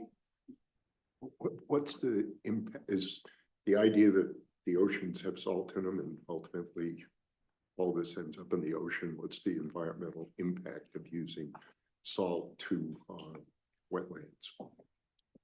Not a huge impact. I mean, from state to state, you'll see salt used all over the place. And I mean, you'll actually see a lot of places where sand is just gone. People don't use sand, period. It's just salt. So not a huge impact. I think to with salt, So the wetlands. direction the town should head, consistent with its sustainability goals and so on and so forth, would be to get to 100% salt. Is that correct? But a reduction itself. Right. Reduction. But a Thank you. reduction. Thank you very much. Then the, How's the, but then From the audience. I don't care because I have an aluminum truck, so it's not gonna bother. then the other thing with sand too, and there's the other environmental impact with sand is if it gets into your streams and that kind of thing, you know, that can increase your temperature of your streams.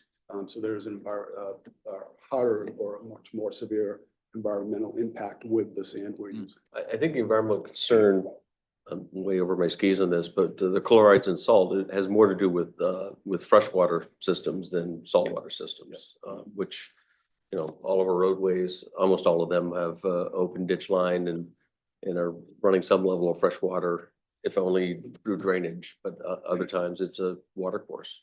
Sand can also be a large safety concern too, with motorcycles, that type of issue. It's a huge issue to get that cleaned up, so you don't have accidents for that, so. And if you have areas in your town that have permeable pavement, pervious pavement, you can't sand it because it plugs the holes and it plugs the system up. You have to solve those areas.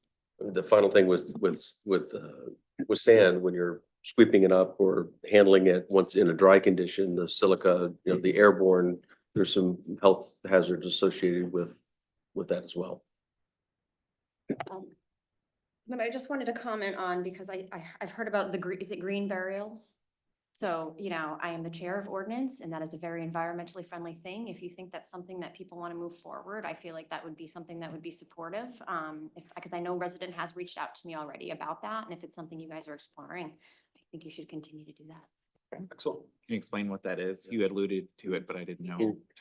If you ever want to know about green burials, you can stop on down to Public Works and Leona would be happy to tell you about them. I will not speak on that because I do not know the ins and outs of green burial, but it's a more decomposition friendly, where it's a cheaper casket and you kind of biodegrade into the ground, and that's about what I know about it. Doesn't involve a wood chipper. No, it's not like Fargo or anything like that, no. And Leona, who he references, is the office manager for Public Works. yeah. She and her part-time is a Death coach? death doula. So she's the death coach. That is- Yep. She is. She's all about it. I only have one question. You guys did an awesome job. You know, when I first got elected 5 years ago, I was getting hammered by people wanting more sidewalks plowed. And so it's cool to see last year was it last year we got a second one, and this year we're getting a third one? So I think it's great. I think it's really meeting a community need. I'm just curious, like what does that mean in terms of coverage? Like, is that gonna change the roads that you currently are snow plowing, or does it open it up more, or is it just getting those sidewalks done faster? I think, Depends, right? yeah, it really depends. I think at this point, it'd be getting them in faster. You know, we've got to give a lot of credit to community service, jumped in and really helped us out this year, which made a huge, huge difference. I have one part-time employee that goes into that sidewalk plow.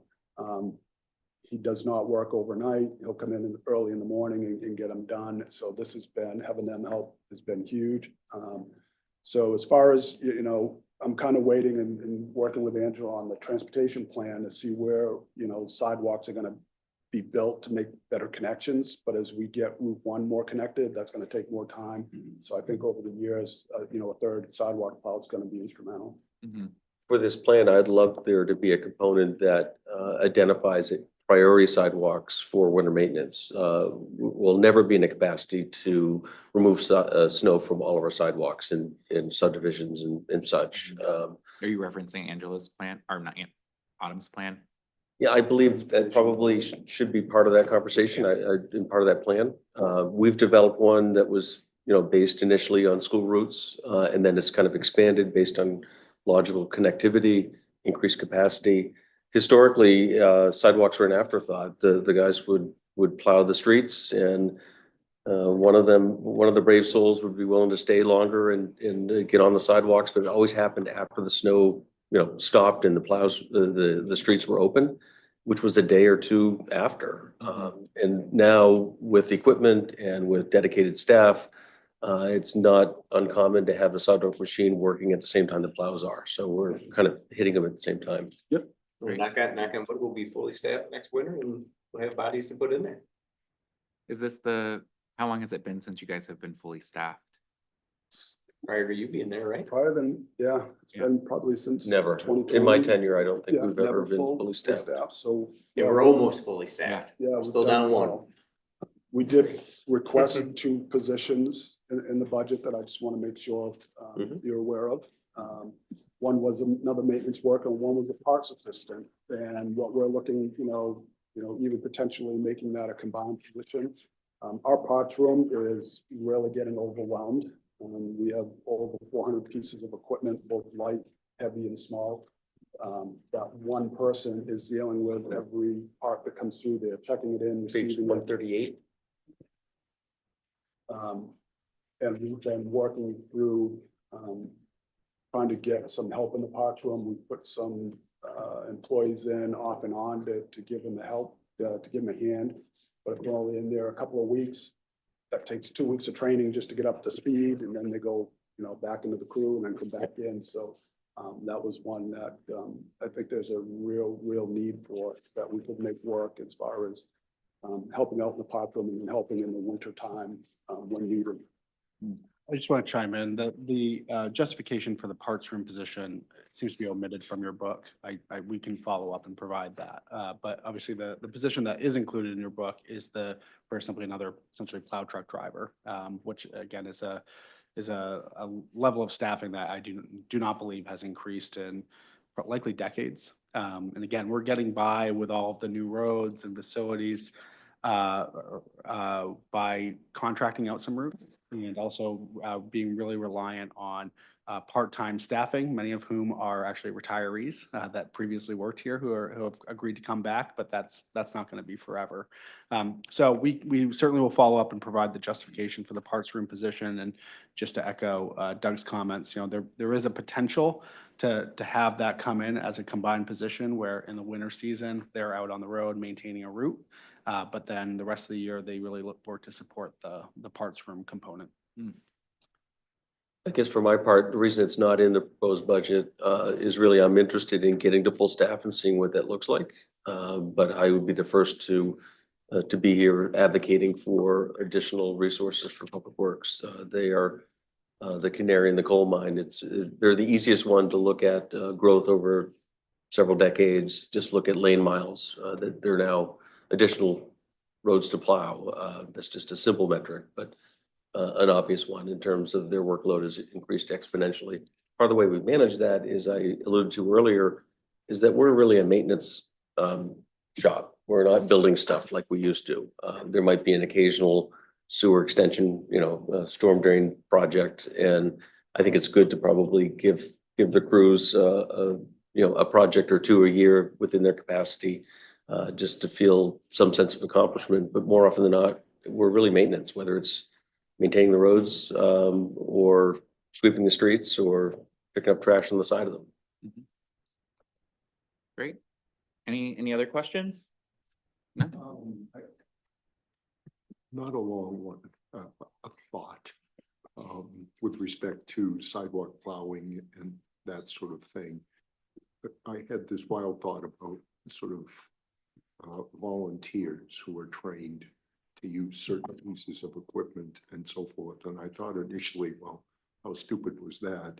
And then my next thought was, but gee, didn't we have volunteer fire departments up until not too long ago? We had people from the community who had an interest in some skill set. So that's a total wild hair, but I think you would never know this about me, but I actually understand how to operate and maintain equipment like that, maybe from my boats, this, that, and the other thing. If you put me behind a snow blower, I could drive. I know that's crazy, okay, and I could pass your test. Now, would I do it? Maybe, I don't know. But my point is that sometimes I just think that on a lot of these things, it's worthwhile thinking, not just in terms of how do we get the job done for the community, but how do we get the job done with the community? And when you do that, you build community. So I think that just sort of a sort of cloud of thought that can hang over the opportunity to engage people in ways that perhaps they have some skill sets. I think you just found your first volunteer. Even though you said maybe not, I think. It gets shot anyway. Yeah. As long as it's not warm enough to go boating. Yeah. All right, thank you, gentlemen. Appreciate it. Thank you. All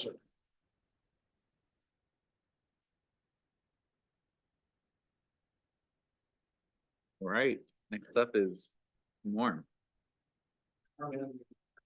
Together.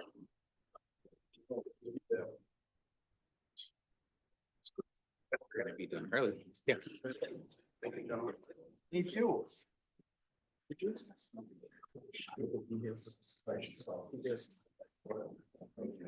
I'm doing that today. Yeah. I'm not prepared.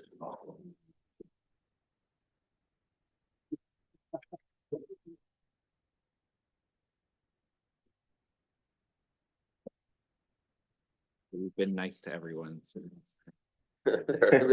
Yeah, The building. we see you guys more than everyone else, so it's only fair. Yeah, we can.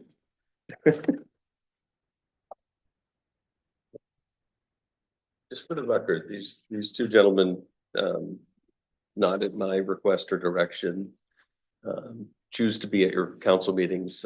It's a total personal choice. In fact, my suggestion is they go home and be with their families, but they choose to be with us.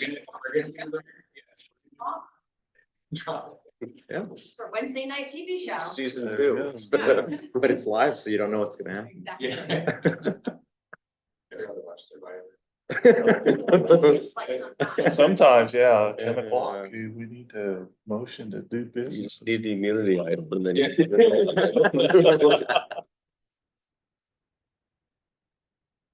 It's interesting, my daughter's 27 and she has a group of friends and they do a Survivor watch every week. You know, they schedule themselves and it's just funny to think that show's been on for 5 years. Yeah, wow.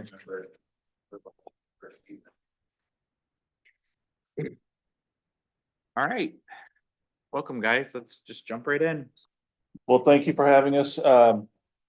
So the reason Nick and I are presenting together this morning is when we report out as a finance department, a lot of the reports include finance, assessing within finance. We are in some respects independent though, because assessing operates independently of the finance function and is hired independently, but then a lot of things we collaborate. So we felt it best that we would come to you as a unified department, especially since Nick is collaborating on the budget this year. So Yeah. we're kind of joined at the hip this year. Historically, assessing used to be a division of finance under the daily supervision of the finance director, if you will. We've moved away from that. Is that your special director of everything? Yeah, Special things. Yeah, just. he's just special. So beginning with our major theme, tying in with your council goal of communication and community engagement. In this year's budget, even though it's not in my departmental budget, within the IT department's CIP requests, I've asked for the budget software. I put it in last year and we pulled it out in the between first and second read adjustments. So I put it back in this year as a new ask. And that will allow us to be more efficient with our budget preparation. A lot of today's softwares allow departments to communicate within the budget software when there's changes and it tracks changes and my goal is to get a software that will also do the heavy lifting on preparing the budget book at the end. So all that fits within your goal of communication. So other than that, It would be really cool, when timing is right, if assuming this moves forward, to get a demo of it so that we can see Yeah. how it could help. Yeah. Us from the budget process perspective as well. I think we've done a little research, but I don't think we've decided on a particular product yet. So yeah, if approved, we will, we'll do an RFP. We'll go out to market for bids, approve bids, and then we'll be looking at demos, early, midsummer and then implement hopefully before we start next year's budget process. Just as an aside, Norm alluded to the fact that we've changed the historical practice where departments would include hardware and software requests in their budgets. We've moved that all, consolidated all under IT, and that has really been a game changer because what departments are well intentioned, but they didn't know the question, they didn't know what they didn't know in terms of choosing a software package, whether it integrated well with other things, whether it met other requirements. So IT kind of runs that entire even procurement process. So they'll, what that starts with is kind of a systems definition of requirements process where they kind of better understand what the needs are to help match up products that meet those needs that work within our system. So really pleased that IT has taken that whole process over. Quick update on this year's budget. I'm projecting that we're going to be slightly under at the end of the fiscal year. We'll be somewhere between the 95% and our budget ask. So good news for us on that front. And our overview, combined, we are 12 and a half full-time equivalents. So that's 13 people. So we have in what we call the accounting division, we have myself, we have a deputy finance director and a senior accountant. The public facing collections office, we've got full-time clerks, one part-time. And then we have the tax collector that supervises that group. And Nick has 4 positions in his area. All of our positions are non-bargaining, so we don't are not tied to any union contracts, and we have not requested any new positions in this budget. There's our budget history, and you see the big blue section of the bar graph, and we are 92% of our ask is personnel costs. Salaries, benefits, payroll taxes, et cetera. We have a small section, about 6.5%, that represents contracted services. The 2 big items in that category are the audit contract. And Nick, you budget a portion each year in case he needs assistance with valuation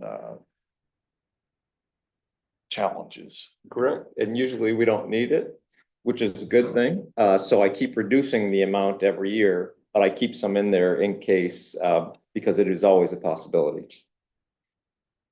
So we're pretty lean department otherwise. Again, I mentioned the 40,000 ask for the software. And that's based on some research I did last year in preparation for that ask. And a couple of the companies gave me a projection of 2nd year and 3rd year. So I incremented it based on that. So, and that 40,000 ask does include the 1st year implementation costs for the software. We really don't have any new investment that we're asking for. I think our staffing levels in both areas are adequate for our current needs. Items in motion is Nick's items. So Yeah, although they aren't in our department budgets, they're perhaps even more important to the bottom line. And there's some things that largely myself, but also Norm helps with on some of them, provide as estimates early on in the process for Tom's creation of the budget. And then as needed for if you make changes to the budget or as we get closer to 2nd reading, there's some things largely on the tax rate comp sheet, if you will. If you were to look at the budget book, that one page that shows gross, net, and then at the bottom, there's things that are estimated, the total taxable value of the town. So the growth from last year.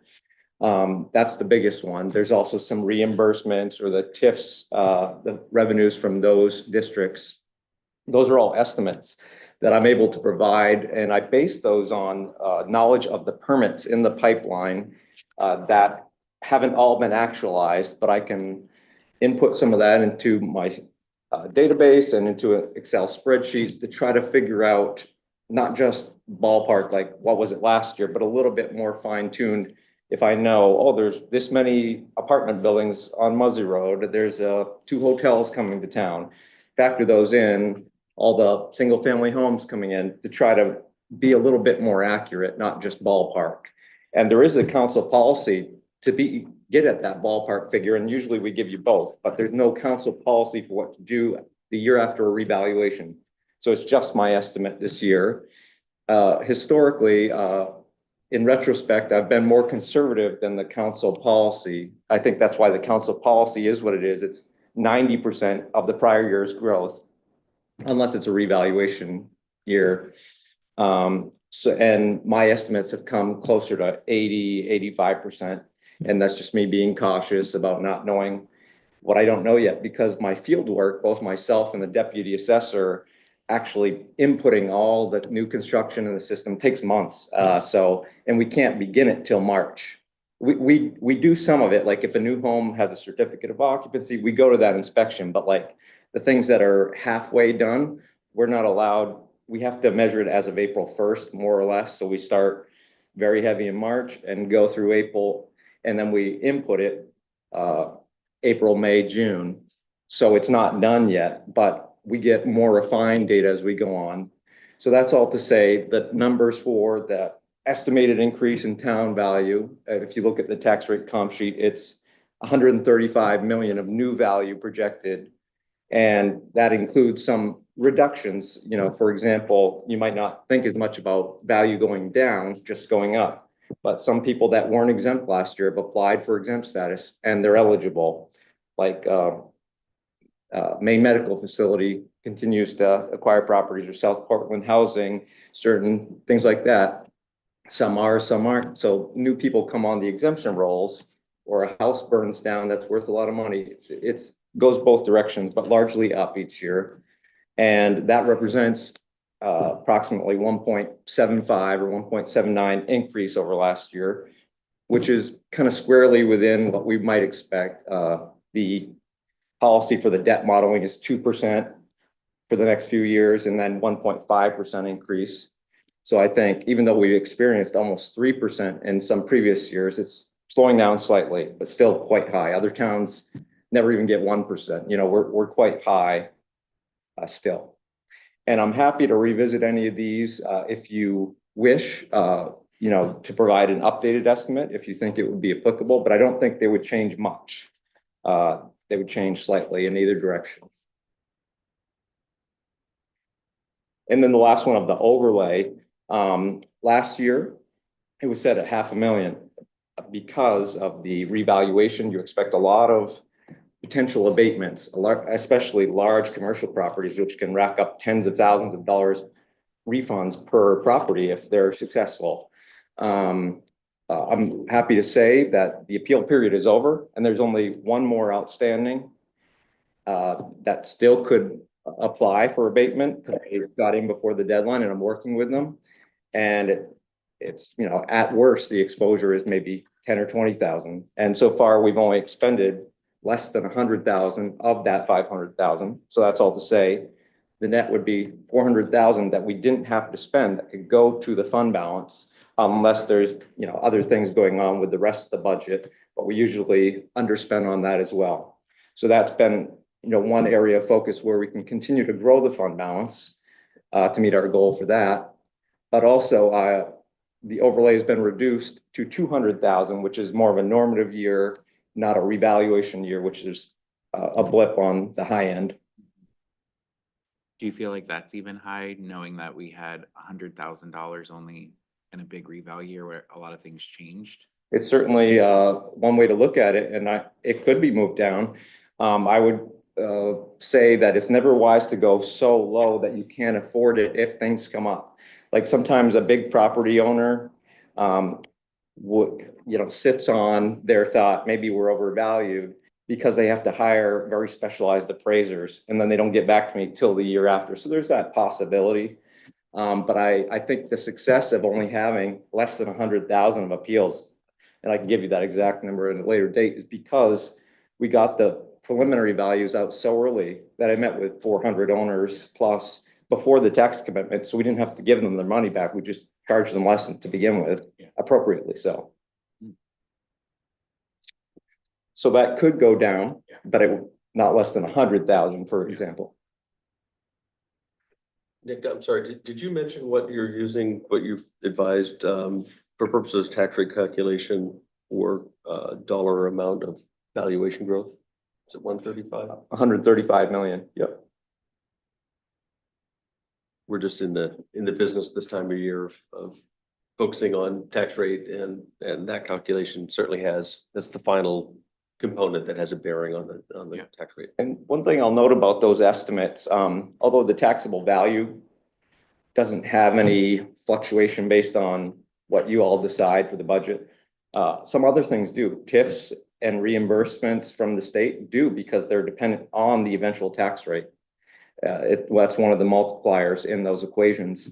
So for my estimates, because I try to be conservative and safe for the good things coming in, I use a lower, estimate, for example, 2 or 2.5% mill rate increase for the good things coming in. So I'm not shortchanging that. And then the things we have to expend, I use a higher mill rate estimate, like 3.5 or 4%. And then if you give me more information, I can modulate those, but it'll change tens of thousands, not hundreds of thousands. The process is fascinating. And I've been forced in my career to take statistics 3 times, which I didn't do well in. But what you're speaking of to me is really a probability of what this number is going to do. And it strikes me that you actually could go back and say, to use another metaphor, it's a little like sighting in a rifle. You want to get a tight grouping. And in any business estimate, the tighter you are using different methodologies, which is what I hear you doing, and that improves my confidence in them. But I wonder, just as an experiment, if you went back and looked at the array of 5-6 years of just what the numbers are. So now you've got an average over a period of time, a mode over a period of time, a mean. It'd be interesting to see how those numbers group. Yeah. Are they tight? So Yeah. those are your 3 rifle shots. Yeah. And then do the same with your methodology, which is looking at the business permits. My point is that I think that what you probably find is that what you're doing now is more precise than you think it is. But you have those tools in Excel, so that would be because that I'm going back to a very practical discussion. May I raise the ghost of Don Hamill, who was saying we need to tell the taxpayers what the increase in tax rate were, and fundamentally I agreed with him. But the counter to that was, well, we really, we've got this variable of we don't know what the future valuation is. Well, if you can say within the 95% confidence interval that it's going to be 1 standard deviation plus or minus of this number, okay, then that's a methodology that the entire world actually operates on, even though it's, underneath the radar for most of us. So I think that as long as you can be clear about the level of precision and conservative in your estimate, that it is possible to make those estimates, and most reasonable people will understand them. And to those other people, I say, What we can say with the utmost confidence, I can say this for my 16 years here in Scarborough, is that what we estimate the tax rate and what it ends up being, it's always lower. And that is, I think, a function of much of what Nick just kind of walked you through. It's kind of the adage, under promise, over deliver. The problem with that is that happens in late August or early September. People aren't paying attention. We don't get kind of credit for that. But I can say, I think the simplest way to characterize it is at the time you're adopting the budget, the tax rate estimate that we have consistently, it always gets better. It doesn't go up. at final commitment. So it's a short way of saying, when I'm wrong, I'm certain I'm wrong in the favorable direction. Which I think is fine. Yeah. And there are two levels to this conversation. I mean, one level to this conversation is this thing, which I hope we get into a little bit, which is to tell the story to the taxpayer. Mhm. The other level is this thing, which is to tell the story to the people who the taxpayers put here to be the people who dig into it and who need to be able to understand what all the levers are in the budget in a way that we can actually operationalize them and engage the overview, if you will, in a way that's constructive. I think we've improved a little bit candidly in that department, but there's a long way to go. And I hope we come back to that in the conversation about the budget software, because I'd like to dig into that a little bit. So, yeah, but if you want me to keep going, I can. It's okay. Do we have other questions? Well, I have questions about the budgeting software, which I would like to dig into. And it's almost like I want to bring Liam up here and set him here too, because, you know, the budget is 80% people. And that to completely understand this budget going forward and going backward, you have to understand what the current state of people are in terms of common metrics, full-time equivalents, union versus non-union. You know, what's our position on parity with salaries and this, that, and the other thing. Now, you guys probably understand that, but it's opaque to me. I can't easily understand it. So budgeting software has to have some connection to the number one element of our cost driver, at least, so that you can calculate cost per FTE, you can trend it, see where it's going, you can compare it to the rest of the world. And I'm not sure that that's common in municipalities, but it certainly elevates the level of transparencies. And so in order for me to gain some idea of that, I went through the budget book and I had to build my own table. I had to go through and count back page by page and find the references which were variable to the number of people. I didn't have any sense of whether a part-time person was 10 hours a week or 50 hours a week. And so I get all the way through that exercise as a volunteer, by the way. Well, not quite. I think my hourly rate, that was probably around 10 cents. But you understand. And so what happens then is that you have, for a period of time, not much left, an individual who has spent his career doing this stuff, right? As I've had my open position, I've talked to a number of other people who would be eminently qualified to take this seat. They don't want it. Okay, well, come on up here. Oh, no, you're kidding me. Okay, so what I'm suggesting in some ways is this council, you know, I haven't seen them all. I know that you've had people over various years who have skills in this area who contribute them. I think John Colucci, I think, was the last notable example. Credit to him. But in essence, this has got to be on you guys to recognize that fundamental principle and get it in here so that a group of lay people, okay, who come with a vast variety of things can sit here and digest this. And this is not digestible. It's not digestible to me today. And as you know, I put in a fair amount of time trying to explain these concepts to you guys. And I'll be honest with you, the reason I'm not sitting up here clapping is because I saw a lot more information. Okay, thank you for that. There's plenty of information. Okay, but it's not actionable. It's not easy to digest. And they have to sit there and recast numbers in a way that makes them usable in decision-making to see what is this, where's this going? How much are we asking for? How much is old money? How much is new money, right? It's not doable. And I'm not blaming you. I know this is a process, okay? But normally, it's kind of a love fest sitting up here.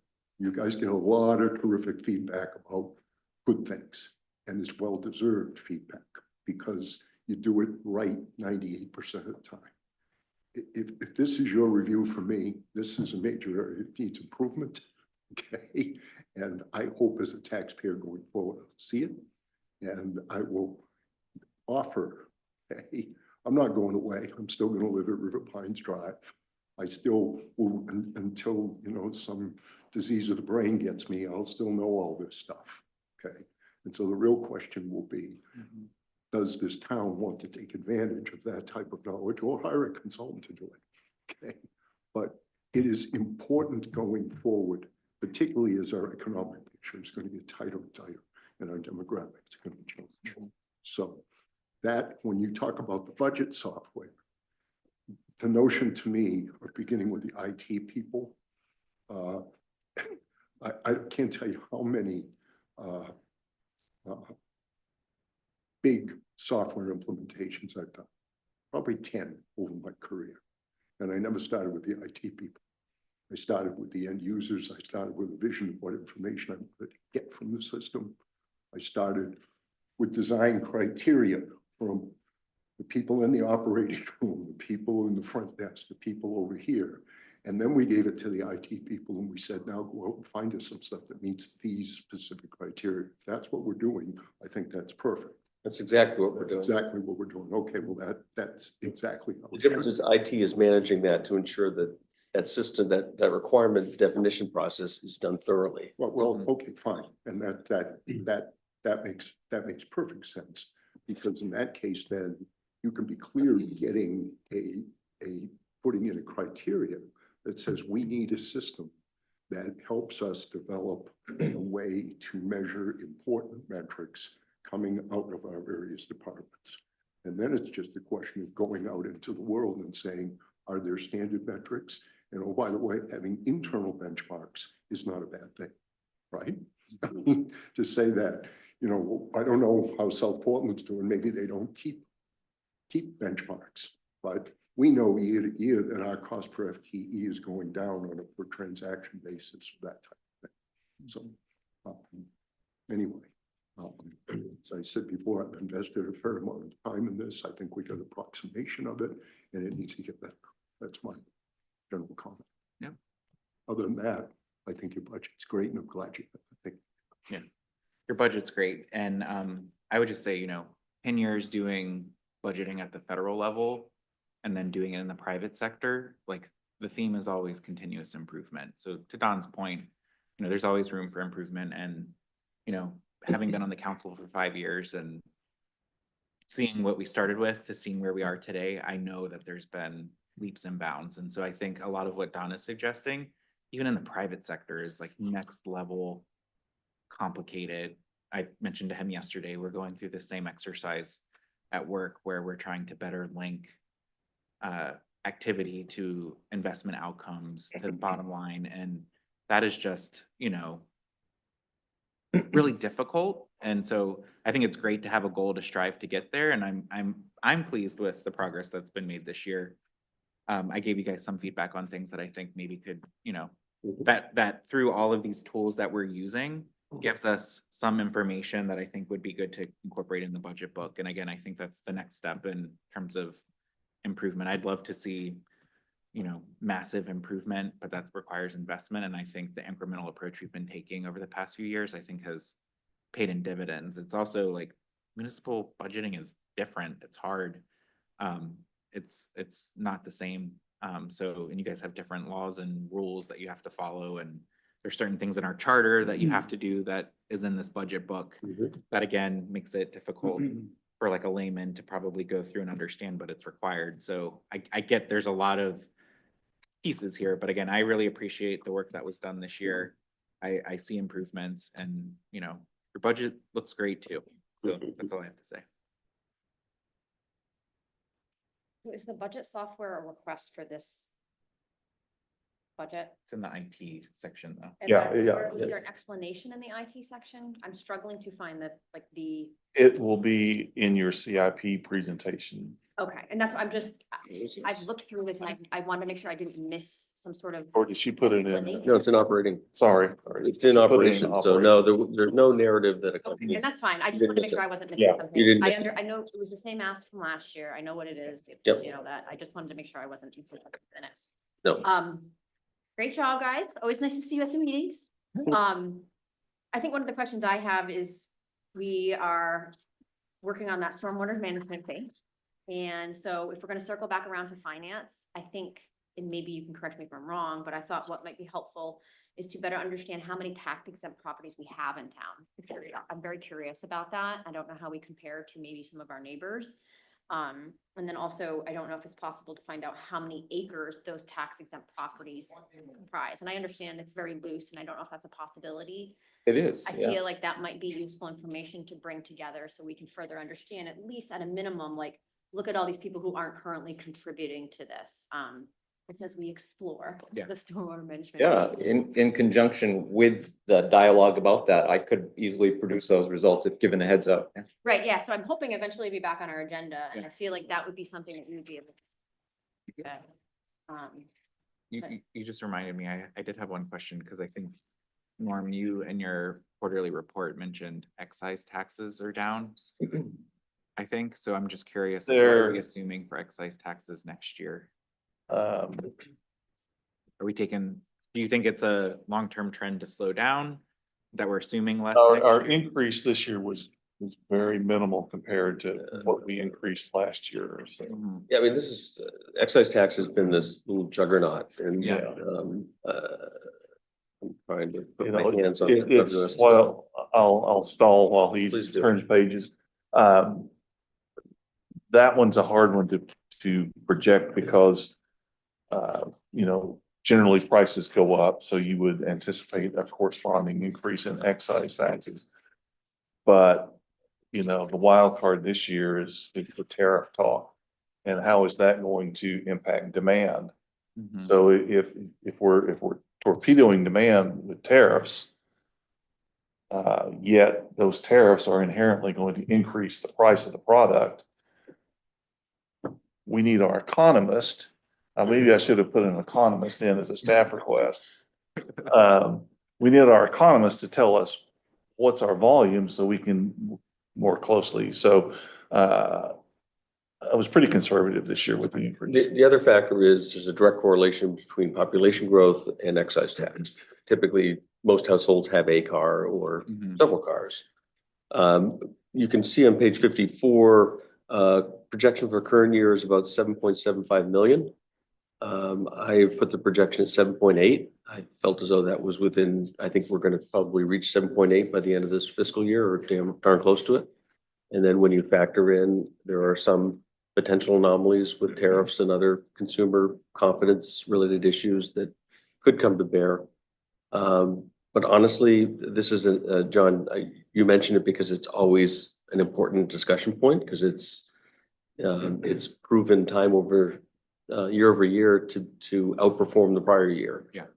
I'm not confident that we go much beyond my projection. I'm also not feeling like we need to reduce it. It's kind of staying steady compared Yeah, to the if you- projection for this year.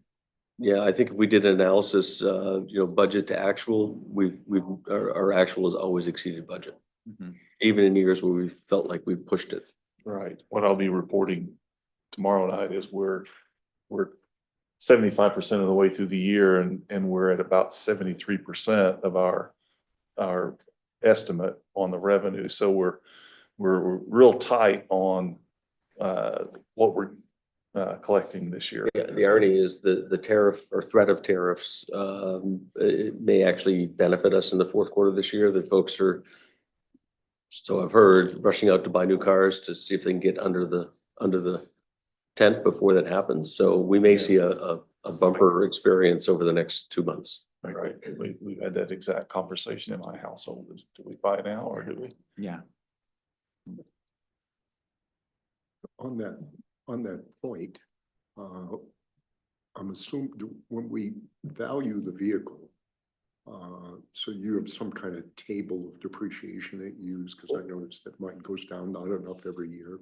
Yeah. And so if we shift from new cars to used cars, those used cars are going to be more expensive because they will be relative to new cars. Will we collect more taxes? So that's another. Yeah, it's based on What I'm saying is. MSRP, original price, less depreciation, and there's a standard table that So all. we don't benefit from the fact that the consumer, No. we paid more for that. Yeah, we often have a customer say, no, but I paid this. I got a great deal on it. No, we go off the MSRP. Okay, very good. Yep. Great. Any other questions? No? All right, thanks, guys. Appreciate it. Yeah, 1 minute break and then, are you guys covering IT or? We can if you like.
as well next year. Sure. So we'll work through that and then we'll move on to HR, then we'll do executive. So just the background there, municipal facilities, I think we had touched on this earlier, has been kind of orphaned and we've never really, until recently, kind of paid much attention to it.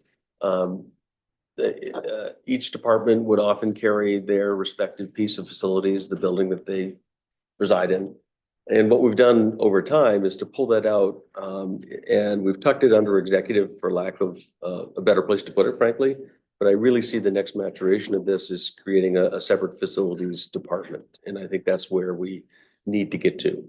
We are sophisticated and have sufficient building infrastructure that we really are quickly approaching the point and maybe past the point where we need more focused attention. So that's a long-winded way of saying that's why it sits under executive. It's kind of in a holding place.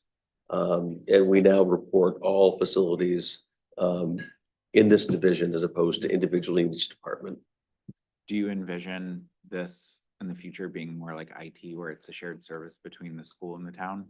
I think it's a great opportunity. The school department has a tremendous facilities division itself, and we've had conversations with them to create a kind of a town component of that under their direction. So I think that is certainly the fertile ground that we should explore first, as opposed to us standing up and building our own facilities department independent of theirs. It's the same skill set, if you will. They've got custodial, they've got maintenance, and they've got the capital planning expertise. So I think that's the obvious. I have to say that, you know, my experience, fair amount of it in facilities.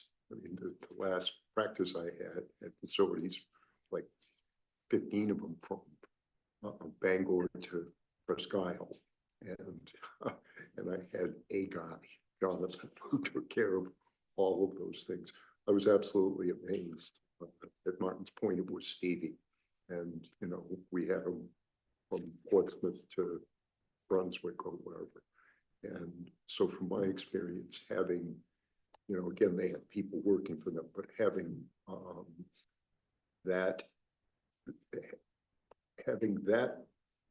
highly technical body of work organized around a professional makes a really big difference in terms of efficiency, in terms of really figuring out when you can defer maintenance and when you can't, and those types of things.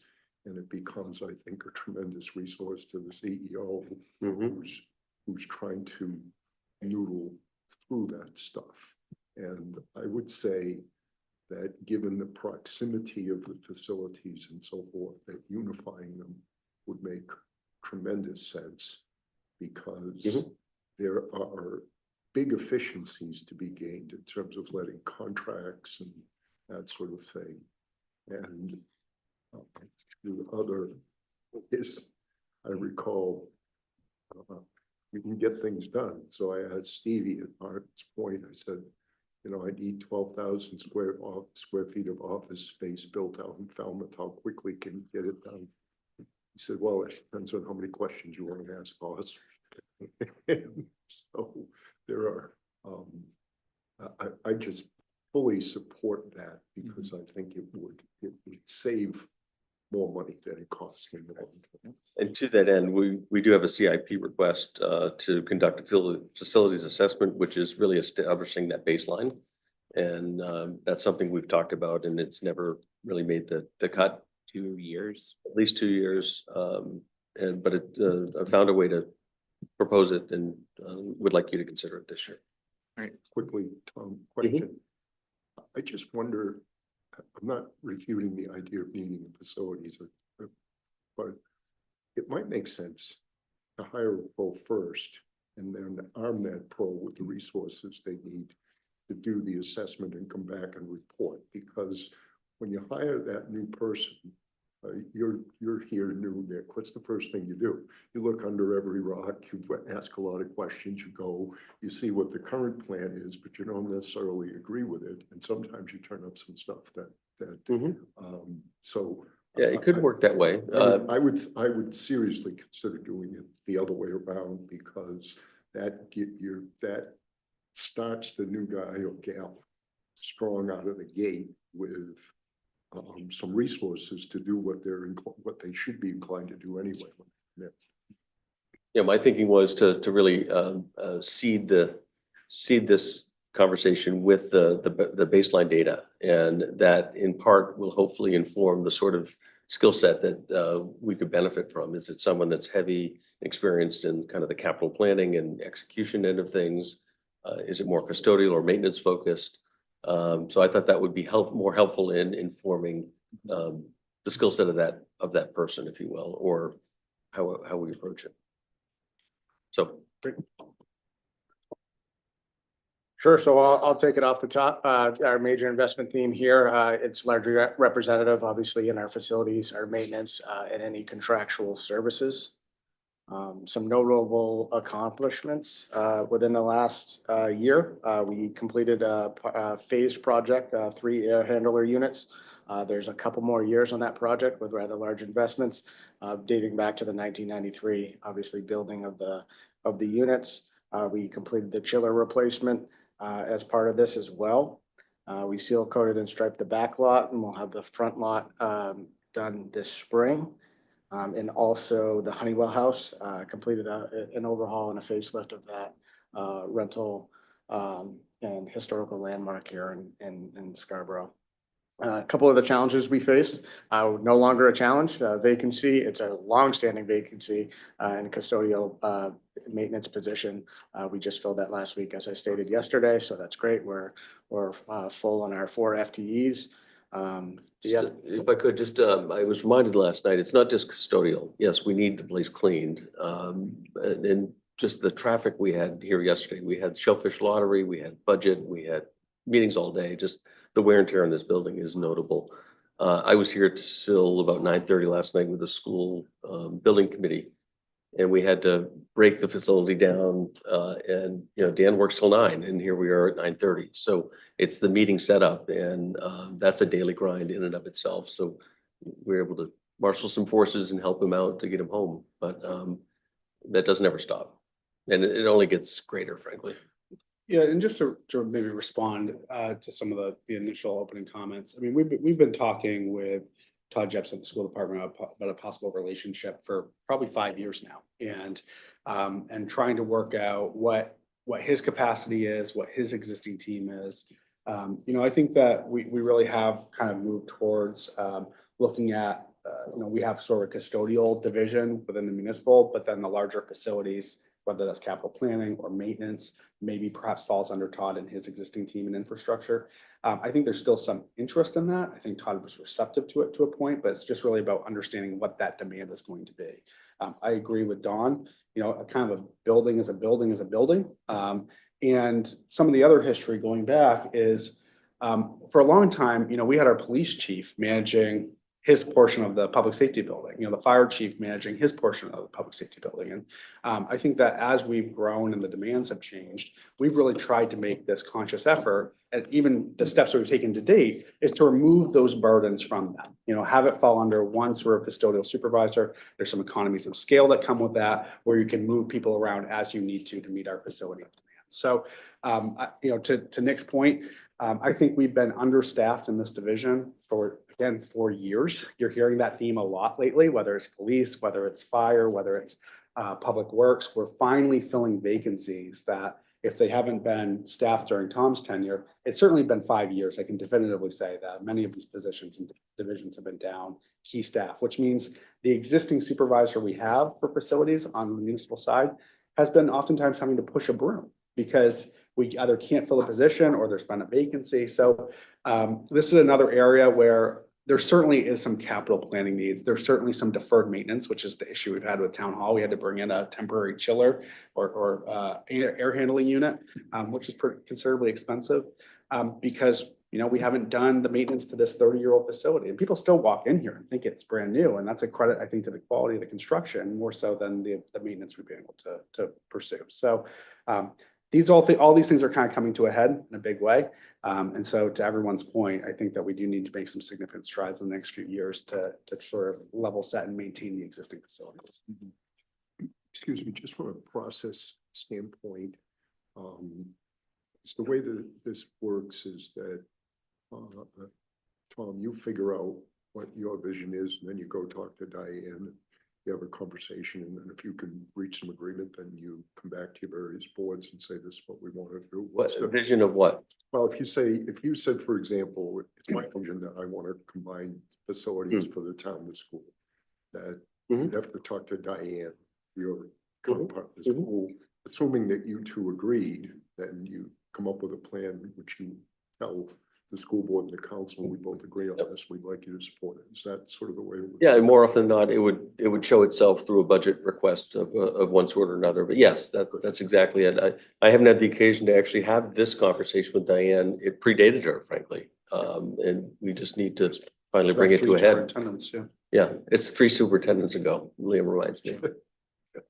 There you go. But we always celebrate the success of the IT shared service model. So I think conceptually we are, you know, and they stepped up and they provided 2 additional staff to Nick's crew on the grounds last year. So the shared service model is alive and well. So I think we've got good opportunity. Just even thinking of like the future with the school solution, if it is build a new 8 corners, Yes. then building anymore. The town owns the building, and now the town takes over all the maintenance, and it's like, but it all is I'm kind not of. so sure they're one going to be big- quick to give it up. I think they've got other Yeah. reuses in mind, Mhm. but yes.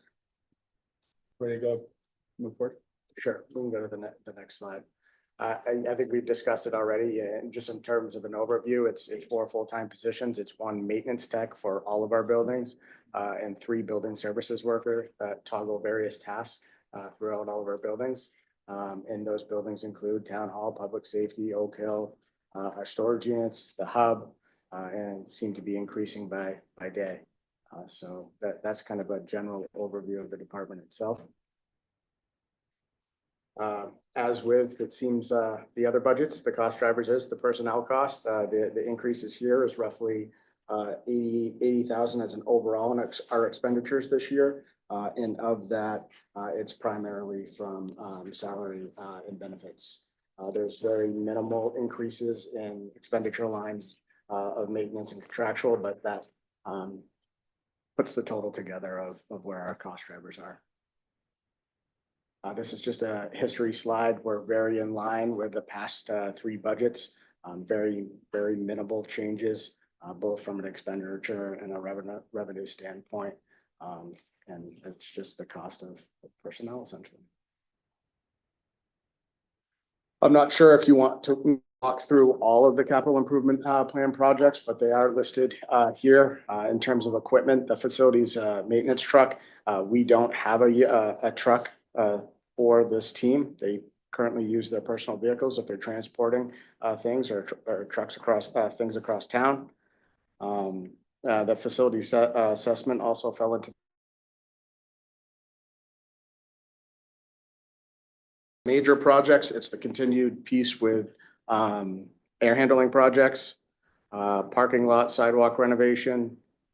We have access intrusion replacement system. That's part of it's actually in the RFP process right now. We have carpet ceiling and tile replacement.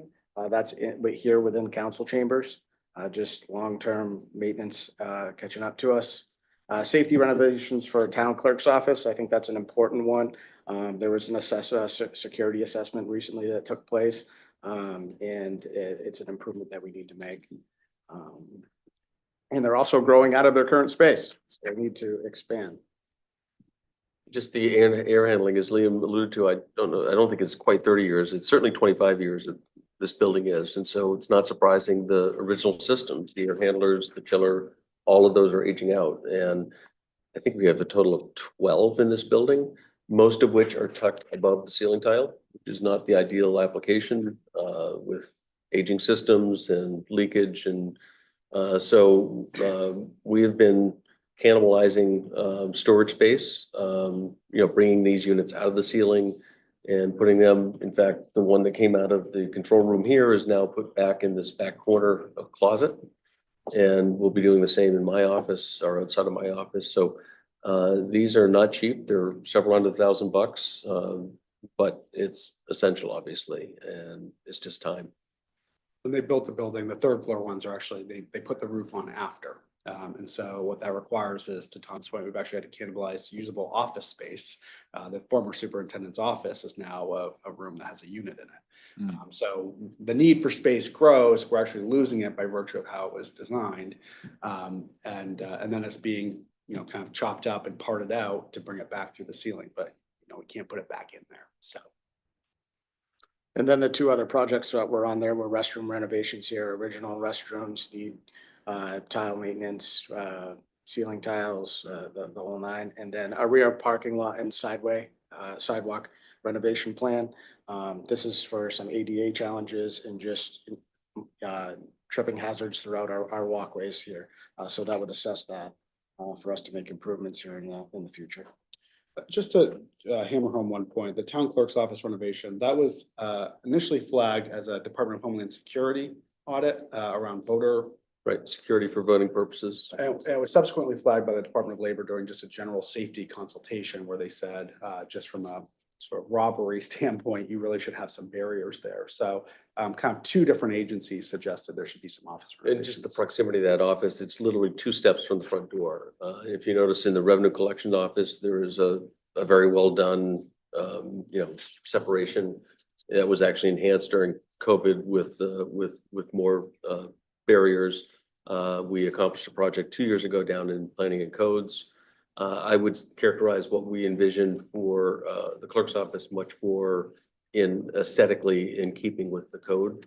It's a bit of a simpler, it's not using cherry wood, it's not being designed by a architect, necessarily interior designer, but we think will provide the basic security and separation we need for the public.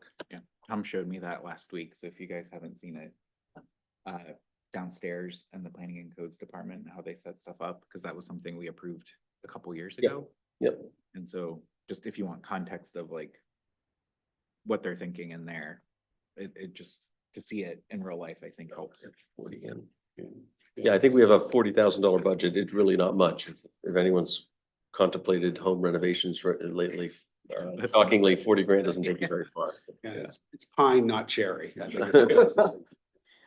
The other ones are non-town hall related buildings. The Gowron building just needs some exterior wood painting.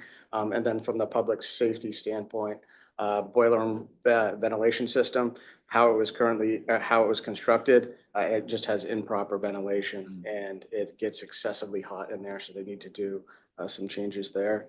And then some entry surface renovations to put in a grading system there's been some old issues with carpet and just all the traction coming in and out. And then in terms of opportunities for further investment, the original request that didn't make the budget was a building maintenance worker 2. That was to help with general maintenance projects, but obviously we would put that on hold as we look to take a look at the town, the facilities as a whole. At the same time, we have put, Nick touched a CIP item, contracting out for certain things like bathroom renovations. Again, the school department has a whole maintenance division that has, some level of skill in terms of painting and repair and, basic things. And then just a few items that didn't make it into the top echelon of the CIP projects, just a renovation project of storage space off Washington Ave to make them more usable, proofed from mice and other animals and everything. And then the Gowron building is just a parking lot. But we had a lot of projects on our list for the year. I should mention, the council may recall 3 or 4 months ago, just before Nick came, we did renew the hub lease for another 3 years. Prior to making that decision, we scoured what our internal opportunities are in the Gowron building, 29 Black Point Road was really the focus of that.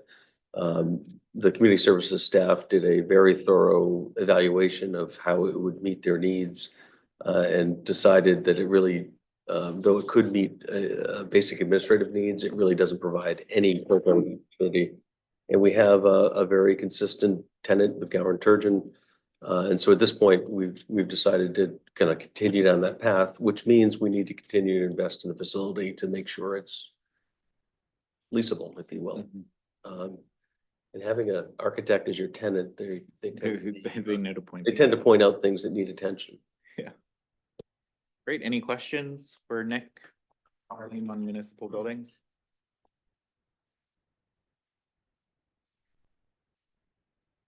No? No. I think it's great to get the facilities study done and So we've done with executive. just the municipal buildings piece. I'm gonna run through, I'll run through HR and GA and then we'll move on to executive and that will close out our day. That'll be ample time for additional questions and thoughts. All right, thanks for coming back, Nick. Next thing. So are these currently, because I know Nick is managing them, but what he showed yesterday with your org chart, you had, were you including the, Far right hand side. Okay. so but the capital is in, This is a great example of community services doing something that isn't traditionally community services. It was a need that was identified and it's kind of morphed to what it is. It's really in this transition. I've parked it under executive because for the time being, and ideally we pull it out and it maybe gets pulled entirely out of community services. but the FTE portion is in. Nick's Yes, budget. reported there. I have a friend who has written a paper on what he refers to as Maine's unique approach to tar paper shack management. And his general point is that the flaw in many Maine businesses is that they take the do-it-yourself attitude to extreme, that they hang on for too long, thinking we can save another dime here, we can do this. And I think it's fair to say that you can use that model in thinking about some of this stuff and ask the question, are we really trying to just put some more tar paper over the windows here? And is that more expensive actually than it's that classic step cost. It's when do we move to create more formal, organized piece? If you'd said this, it felt this way to me when I first started. Time, I think brought it up. So Yeah, we're probably guilty of that. You know, do you crack seal and seal coat the back parking lot, or do you actually do what has to be done, which is to remove it and replace it? and by the way, the constituents are probably leaning towards the tar paper. Yeah, fair enough. We get it. So I'll quickly run through HR and GA. So major investment theme for FY26, really it's level services where nothing is in the proposed budget that would increase staffing. There was a request outside the budget to fund a part-time HR position.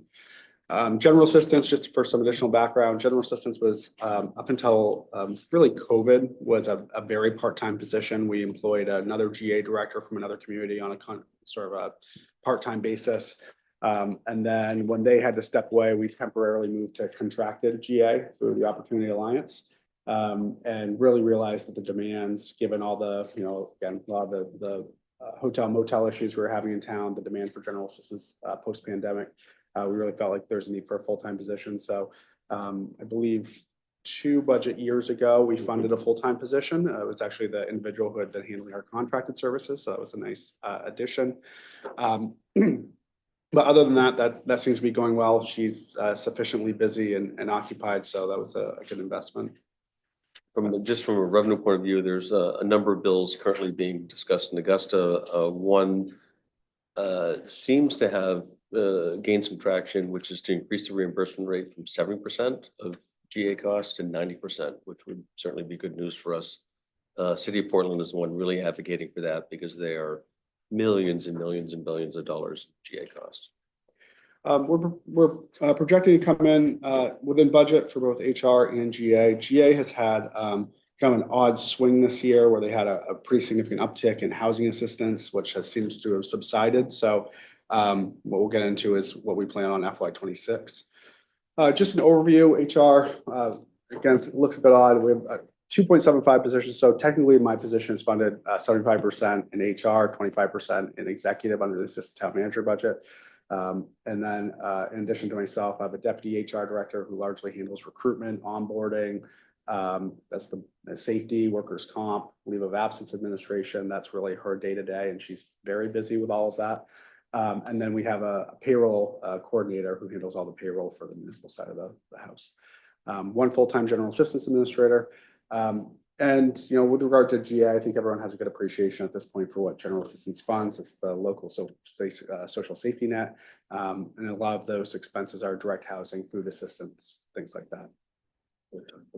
Yeah, actually, so last year, the council agreed to fund a discretionary assistance account. We pitched this as sort of to fund general assistance or the need for assistance that wasn't covered by general assistance. So examples of that would have been to fund a security deposit for some permanent long-term housing. GA doesn't allow for that. Or to keep people kind of in place, but for this one-time expense. And so that was a fund that the council supported at the $20,000. We've used less than 10 of that. But the 4 examples, again, were for just that, provide some short-term housing for someone in a mental health crisis. There's 2 other examples, I believe, of keeping people in place by covering a security deposit for a new apartment or to preserve sort of temporary back pay. So they've all sort of, I think it's been used very wisely, very conservatively. This year, we're proposing to fund that at actually bring it down to $10,000 with the idea that we'd roll existing funds forward. So it's sort of a shorter term reduction. We'll keep on monitoring how we use that. But it seems to be successful. I think that's a fund that's used in coordination with the general assistance administrator and our social services manager. Budget overview. The one kind of tip from tick down from 2024 to 2025 was really just the reallocation of my position to be shared between the 2 departments. Other than that, it's largely flat. It's just simply a cost of living adjustment. We did have a small bump for replacing some office equipment in 2025, which we've done, which is why you see the blue decrease and orange increasing. Again, opportunities for further investment. You know, really, and it's hard to tell what this will look like moving forward, but I think you saw in our statistics, I guess we're not calling them metrics, but statistics, a lot of hiring. Again, you're hearing all of that, and that does really filter through all of that filters through the HR department. Again, full credit to my deputy director, Stacy Hartley, who handles the bulk of that. You know, but looking at, we hired 169 full-time employees, 48 full-time, 43 part-time. She probably had a role in 95% of those. We've recently stopped. We had a very centralized recruitment process for a long, long time. We've seeded some of that with regard to our part-time seasonal staffing under specifically Audra Keenan. She handles obviously a lot of part-time summer hiring and year-round hiring. We have confidence after she's been doing this for 20 years, she knows how to handle that on her own. So we've stepped away from that a bit. But the rest of it, that's, you know, each full-time position, you're talking about a job posting. Allison Carrier helps us with some of the administrative recruitment stuff, but Stacy's involved in all of those interviews. And it's really a huge time constraint. So we did propose to, and we'd like to consider moving forward, perhaps a 24-hour-a-week HR position. Provide some in-house office coverage, some of the administrative work. We also have a long-term dream of digitizing our personnel records. Right now, we're very traditionally municipal and paper records and files, and we have boxes and boxes and boxes of paper. So that would certainly be a project that position could handle in the future. But again, I think what you're hearing from Tom a lot through many of these presentations, you know, we hope that a lot of this vicious pace of recruitment will subside a bit, and perhaps that will give us some additional opportunity to see what we can do with resources. And so I think that we're comfortable not funding this at least for the full year, and see what we can do with our existing staffing. We had done that spreadsheet for the supplemental information responses, but I didn't see one from HR. And my question is, what does a typical human resource department size look like to a town that's similar to us? Yeah, that's a good question. I don't think that, I think if I had to answer, I think we're probably appropriately sized. You might find some other that, I mean, if I look at South Portland, Westbrook, you know, they're probably 2.5, 3 positions for a municipality of that size. There may be some exceptions, but I don't think we're grossly undersized. I certainly don't think we're overstaffed. I think we're probably okay. So Tom just alluded to some legislative changes potentially with regard to GA housing limits, they are talking about capping the amount of benefits in terms of duration for short-term stays. I think actually the governor is proposing some of those changes. So should that come to pass, that might impact potentially what our exposure is next year. There's also, again, some discussion about what the reimbursement to municipalities will be. Again, going back 5 or 6 years, that was a 50% reimbursement. They increased it to 70% under Governor Mills' administration. 90% would be even better. We do recognize the direct proportional share of our direct assistance with a revenue, and our revenue is at 70%. So on the revenue front, we've not anticipated that increase to 90%. So that would be welcomed, good news, but we're not confident enough to book it as revenue. And with regard to the general assistance budget for FY26, we're flat funding everything at this point. We don't know enough to increase it. Obviously, we hope that we do better than that, but no changes beyond just a salary increase for the administrator. So that's GA and HR in a nutshell. All right, any questions for Liam?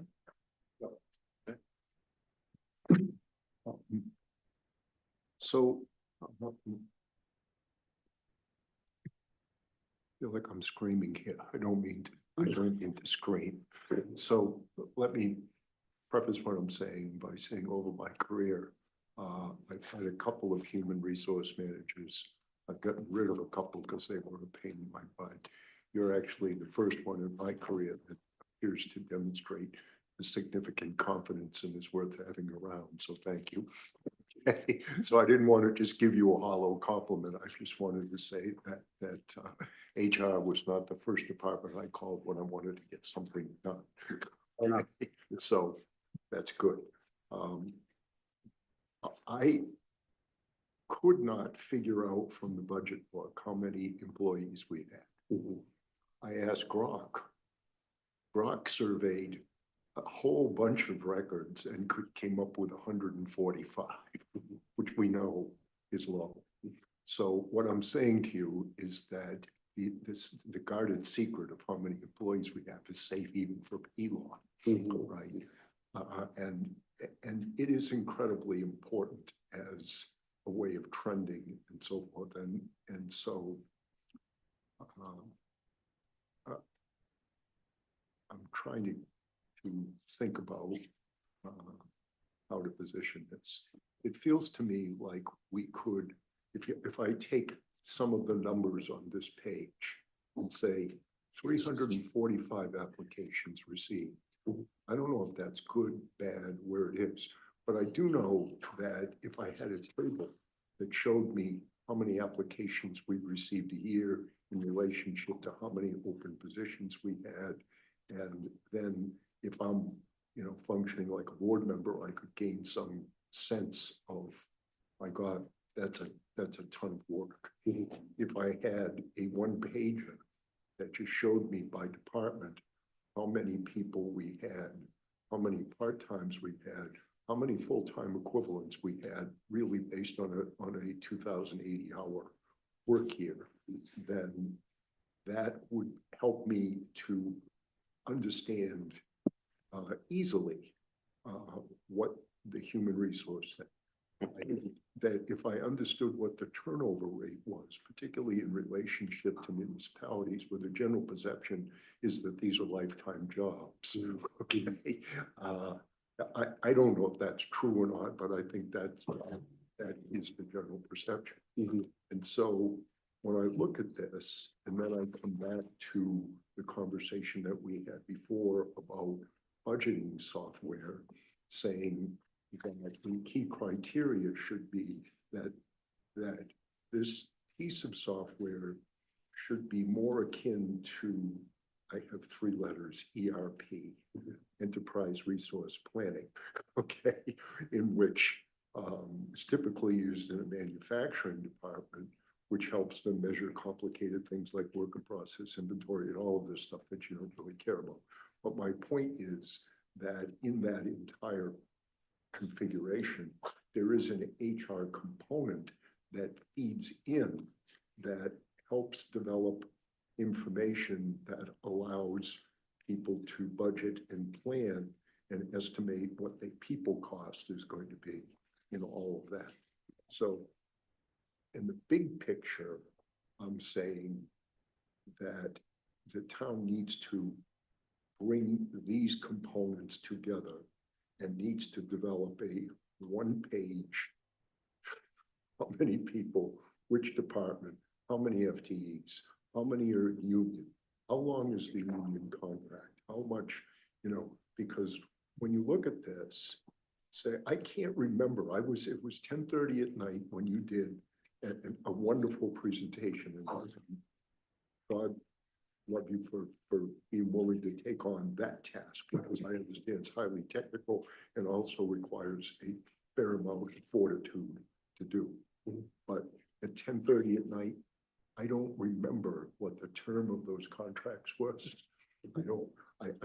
My general impression was that Liam did a good job and we got a good deal, and so did the unions, and everybody was a little on. We want you to remember that piece. That's exactly right. That is my point. And so what I'm trying to say is that none of some people might describe as stern comments are in any way an indictment or a criticism of any of the good work we're doing. My gut tells me it's off the charts good. That's a great time to start putting some numbers down that allow you to see that, because then you will know before anybody else does whether it's starting to go off the charts bad. That's my point. Fair enough. Just to, because Councilor Christian, if I could respond just to some of the requests, I think to your credit, you have made on a number of occasions. Our full-time workforce right now is 207 positions. Of that, just under 53% are unionized. So 48 to 52-ish and change. I think one comment I did want to just make is with regard to the cost escalators associated with staffing.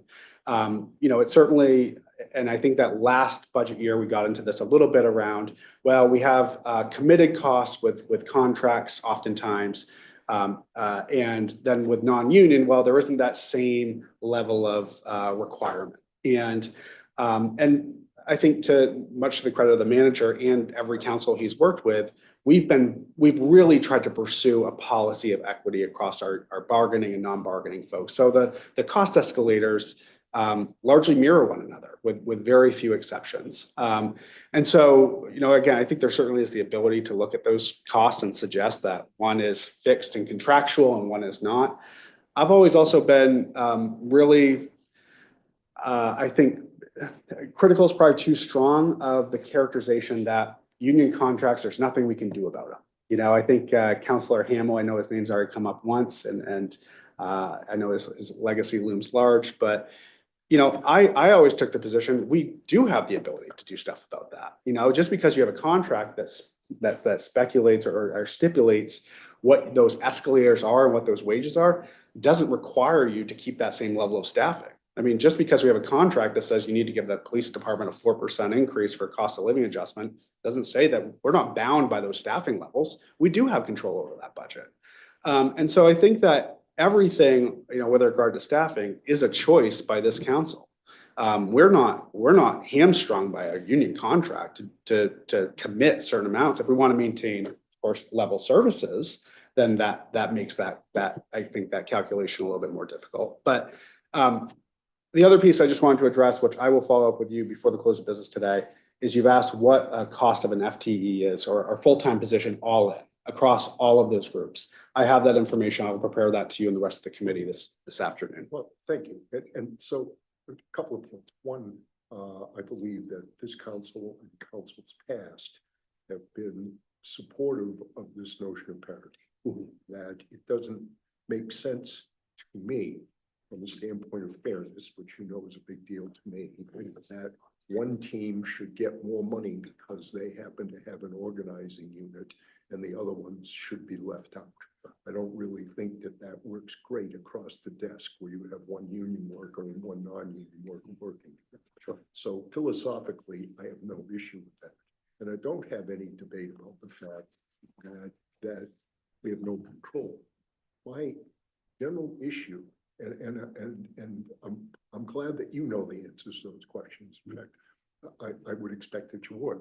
Okay, But my point is that I need to know the answers to those questions, and I need to know them within the context, trying to understand what you were asking for at a level of detail that makes me feel like I am adequately representing the other side of the coin in a cooperative, but a by design adversarial role, where my job is to raise my hand and say, what about? And if I'm saying I can't understand it with my skill set, and I look at what town government is typically, I'm saying that the burden has to be on the town to provide this information in a way that somebody who is operating on life experience and common sense can understand and act. That's my pitch. So I'm not criticizing in any way, shape, or form. I know you guys know this stuff. I'm just saying, put it out there for us. Any questions for HR? I don't have any either, so move on to executive. So I'll take us through. Actually, Kristen, do you want to join us? Yeah. The town clerk is part of executive, so we thought Kristen here would be helpful. So again, this broad executive department covers the town manager, the assistant town manager, which also includes purchasing, communications, and the town clerk. Again, outside of one position that lies outside of the budget, this is largely a level services budget that looks to maintain existing staffing. Modest increase in the public communications engagement budget, which might be an item in motion as well as we look to I think solve that question of the leader's gone away and what do we propose to do about that. Again, I think the big noticeable change within the larger executive department is last year we, going back to the contractual agreements, we did budget a large portion of funding to settle those agreements. So that's now fallen away. The necessary funds are back reallocated to the respective departments. So that's why you see a pretty significant decrease. The overview, so the town manager, that's Tom and Tody, assistant town manager, that's again a quarter of my salary, along with a purchasing specialist and our communications manager. And then the town clerk is the clerk, a full-time deputy clerk, and a part-time deputy clerk. Also, the executive department covers a lot of other stuff as well. Those are your legal expenses, many of your insurances, things like that, that really apply townwide. So again, to look at historically why there's that dip is really that, again, we budgeted over $750,000 last year to fund the settlement of the 4 agreements. So that's obviously been backed out. The opportunities for further investment, again, there is an item in your in section 6 for potential investments. It includes increasing the staffing from a existing part-time clerk to a full-time clerk. And I don't know at this juncture, those are our slides. So Kristen, why don't you take a minute just to talk a little bit about the need for that part-time position? Yeah, as you guys are well aware, the transition of town clerk happened in January. And in that transition, we also lost someone who was also helping out in the office. Tody was doing a lot of work in every essence. Anytime we needed help, office coverage, no matter what it was, she was there to help. With now her not being there, we are seeing a gap in some coverage for the office. I'm on the counter until our part-time position comes in every morning. Going into busier seasons, that does take away from some of the things I can do in the mornings and everything like that. We're also looking back at short-term rentals, which would be coming through the clerk's office and all of those applications. There has been talk about future business licensing. In town growing where licenses are happening steadily. So we're looking to increase right now. Our part-time is at 30 hours. So we're looking to increase her another 10 to the 40. And one other change is in the last few years, really, Kristen's taken on the cannabis licensing components, so the administrative components of that, which transitioned out of my office. You're the new cannabis czar? She's the cannabis administrative license. I think, yeah, I don't want to give up the title I enjoy so fondly. I was labeled the queen. Certainly. So. Yeah, cannabis scene. It's a new uniform. Can you provide context why you guys didn't put it forward in the budget? Tom may have a different answer. I mean, I think it's just about tough decisions. You know, I don't think that there's I don't believe that there's a single, and as we found out this morning, there's one that was even omitted, a single request in here for opportunities for new investment that wasn't well justified. The reality is that there's 21 positions requested. And without going back to the last conversation, people cost a lot of money. And so it's one that I think is perfectly defensible, just didn't make the cut. We put our priorities elsewhere. Yeah, I would just dovetail on that. The justification is there. I see this at the very least being an introduction to the need. I think as Kristen alluded to, if short-term rentals becomes a thing, we'll know that sooner than later. And certainly if we move into business licensing, which is the direction I think we need to consider, you know, I think not only this extra 10 hours, we might be looking at, you know, some additional staff and beyond that. So this is very much a transition year, I see, kind of a settling into full employment, absorbing significant investments in staff, really preparing ourselves for a big ask of the voters in November and respecting them in the meantime. I think those are the sort of themes that really helped guide my thinking in making this proposal. I'm curious what other towns have. How many clerks do they have? I'm curious, you know what strikes to me is someone who pulled papers to run. She came and she's like, you know what, the line at the clerks was too long. So I left. And I'm like, I don't like to hear that. And so I don't know what it looks like some days where you just have a long line, or if someone's like, there's one person there, so I don't want to deal with it. That fluctuates depending on season. Right now, this week, I don't know if you guys drove by, there was people tenting out front because we had non-resident shellfish. So it really depends on the season, what we have for licensing, if there's a line or not. A lot of the stuff that we do in the clerk's office is behind the scenes where you guys don't see the line for it, but there is a lot of that goes into before the license stuff goes out even to the businesses. Summer, you're gonna see a line out the door for beach passes. Depending on the election, you may also see, you know, more people registering to vote, things like that. So the line fluctuates. As far as other towns, it's hard in a way because some towns do their revenue office and their clerks together. So you may register your car in the clerk's office, you may do hunt fish license in the clerk's office where we kind of have them separate.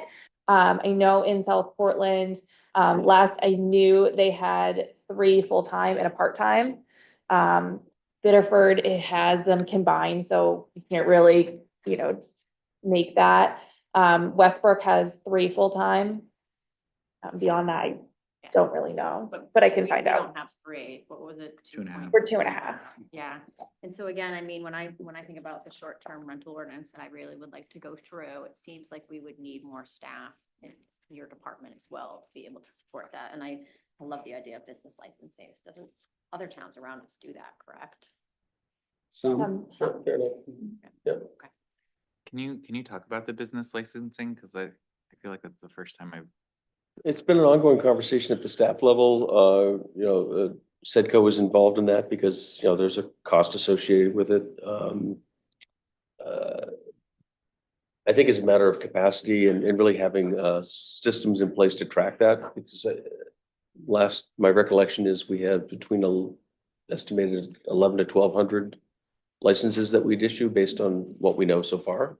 So there's a volume of effort, and like anything, we don't want to propose something that we're not prepared to handle and handle well. So somewhat analogous to the stormwater discussion, it's another fee, and we don't we don't take that conversation casually. And I think we need to be able to justify why a business license would be appropriate. What public purpose are we serving? It's not just a grab for more revenue. In fact, I'm not sure if the revenue would cover the additional expense associated. So I think we just need to be clear about why we're doing it.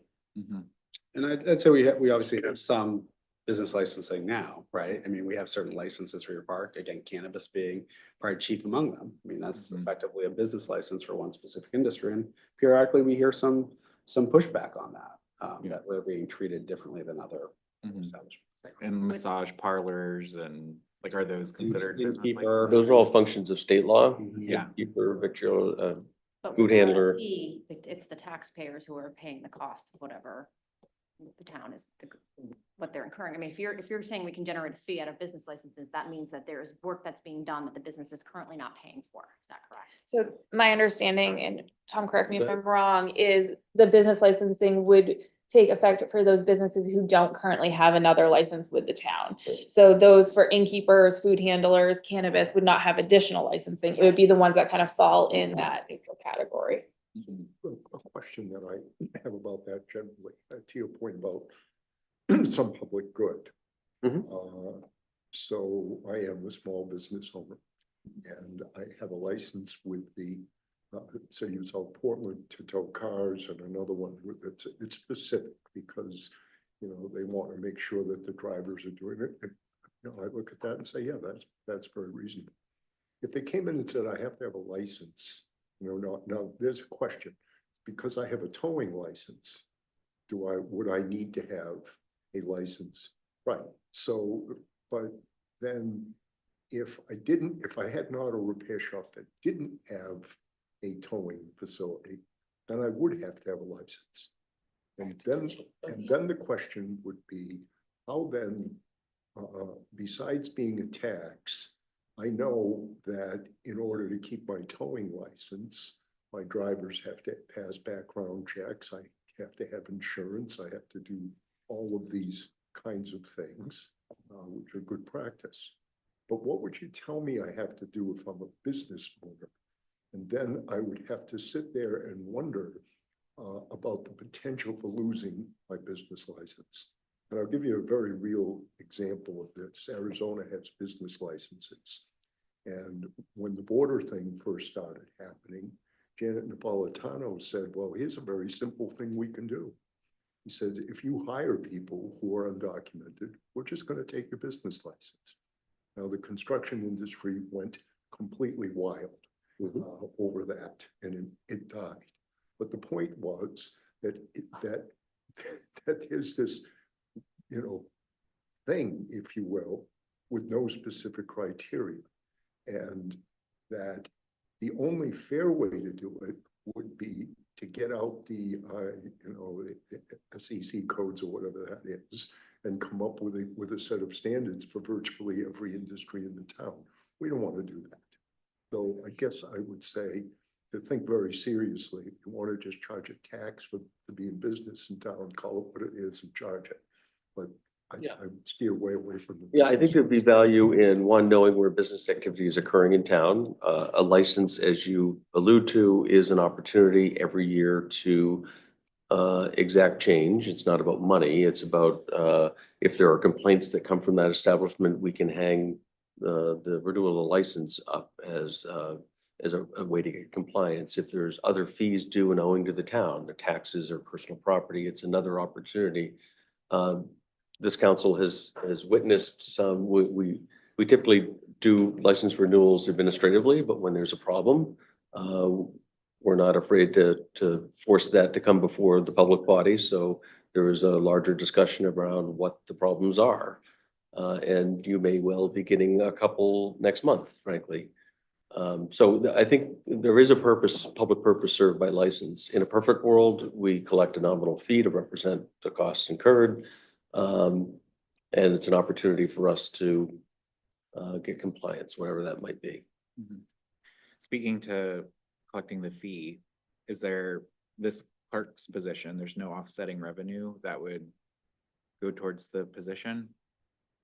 At this point, short-term rental is the only thing kind of in the pipeline, so to speak.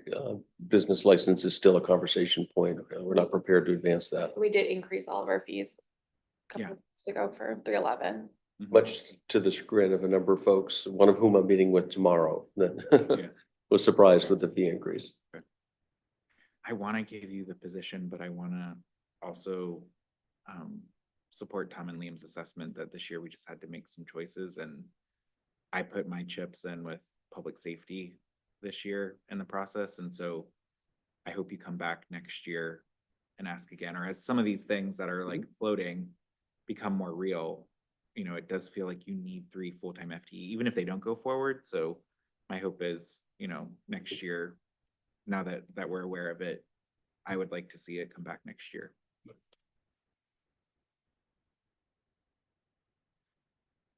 Any other questions, comments for executive?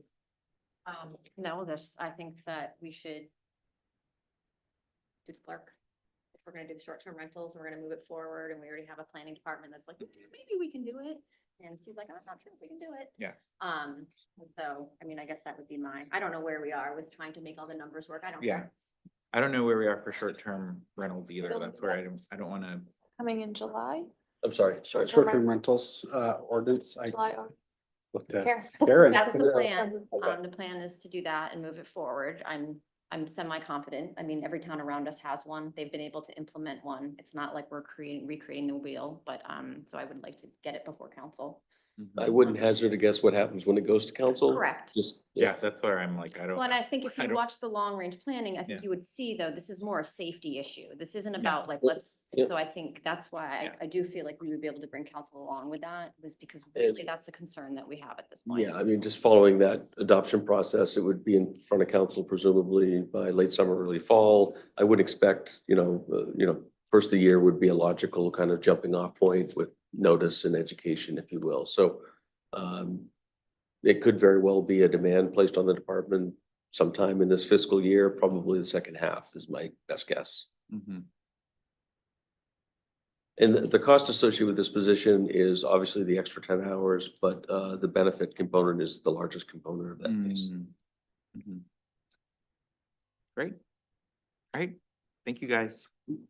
So we are officially done with looking at the budget, right? The department reviews have concluded. Again, I think just one note, I thank Counselor Anderson and Cushing for chiming in, and I'm presuming Counselor Shoup didn't have anything to add. IT was the one department that didn't come forward, again, due to some, the leadership there having other commitments. There was some additional notes that, Jen Day, who's the director, submitted, so I will share those out with the committee. In the event you have other questions, we certainly can facilitate answers to those. What's important, that is the third position that is part of this proposal. It is a shared position between town and school. Yeah. Equal shares. And I think her budget request is quite clear in justifying the need Yeah. for that. So we do have a meeting Thursday at 5 o'clock to talk about CIP. Are there any particular departments that are of interest that we want to make sure we call back? Like I mentioned, community services yesterday. I'm generally okay with everyone else's CIP, honestly, at this point, and so we talked about some of them. So again, if there's other, Are you asking? I'm asking you guys if Do there's, we feel like we need to meet on Well, Friday to this? I do on think we need to Thursday? meet Thursday too, because what I want to do is now that we've heard everything, gives you guys kind of 48 hours to digest so that we can come back. Maybe give Tom a little bit more guidance on what we would like to see. I would like to not have to meet next Thursday. We have a meeting scheduled next Thursday. I feel like if we give Tom good guidance, give him a couple of weeks to work it, then, he can, If we're coming back to have a conversation back and forth about the general stuff, that makes a lot of Yeah. sense to me. I have no more bandwidth for another presentation. If there's interest on specific CIPs, just please make us aware. We'll make sure we have the appropriate staff here. Otherwise, I'm not gonna have an all hands on deck.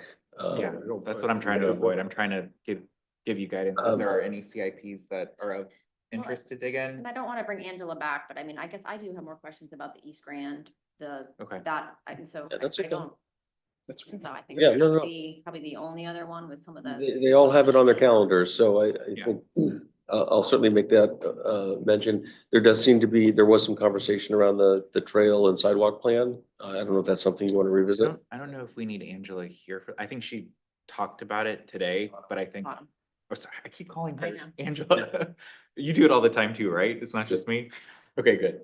So yeah, I mean, I think that's probably like a topic of conversation that we can have with Tom to say, do we want to keep Okay. it? Do we want to take it off?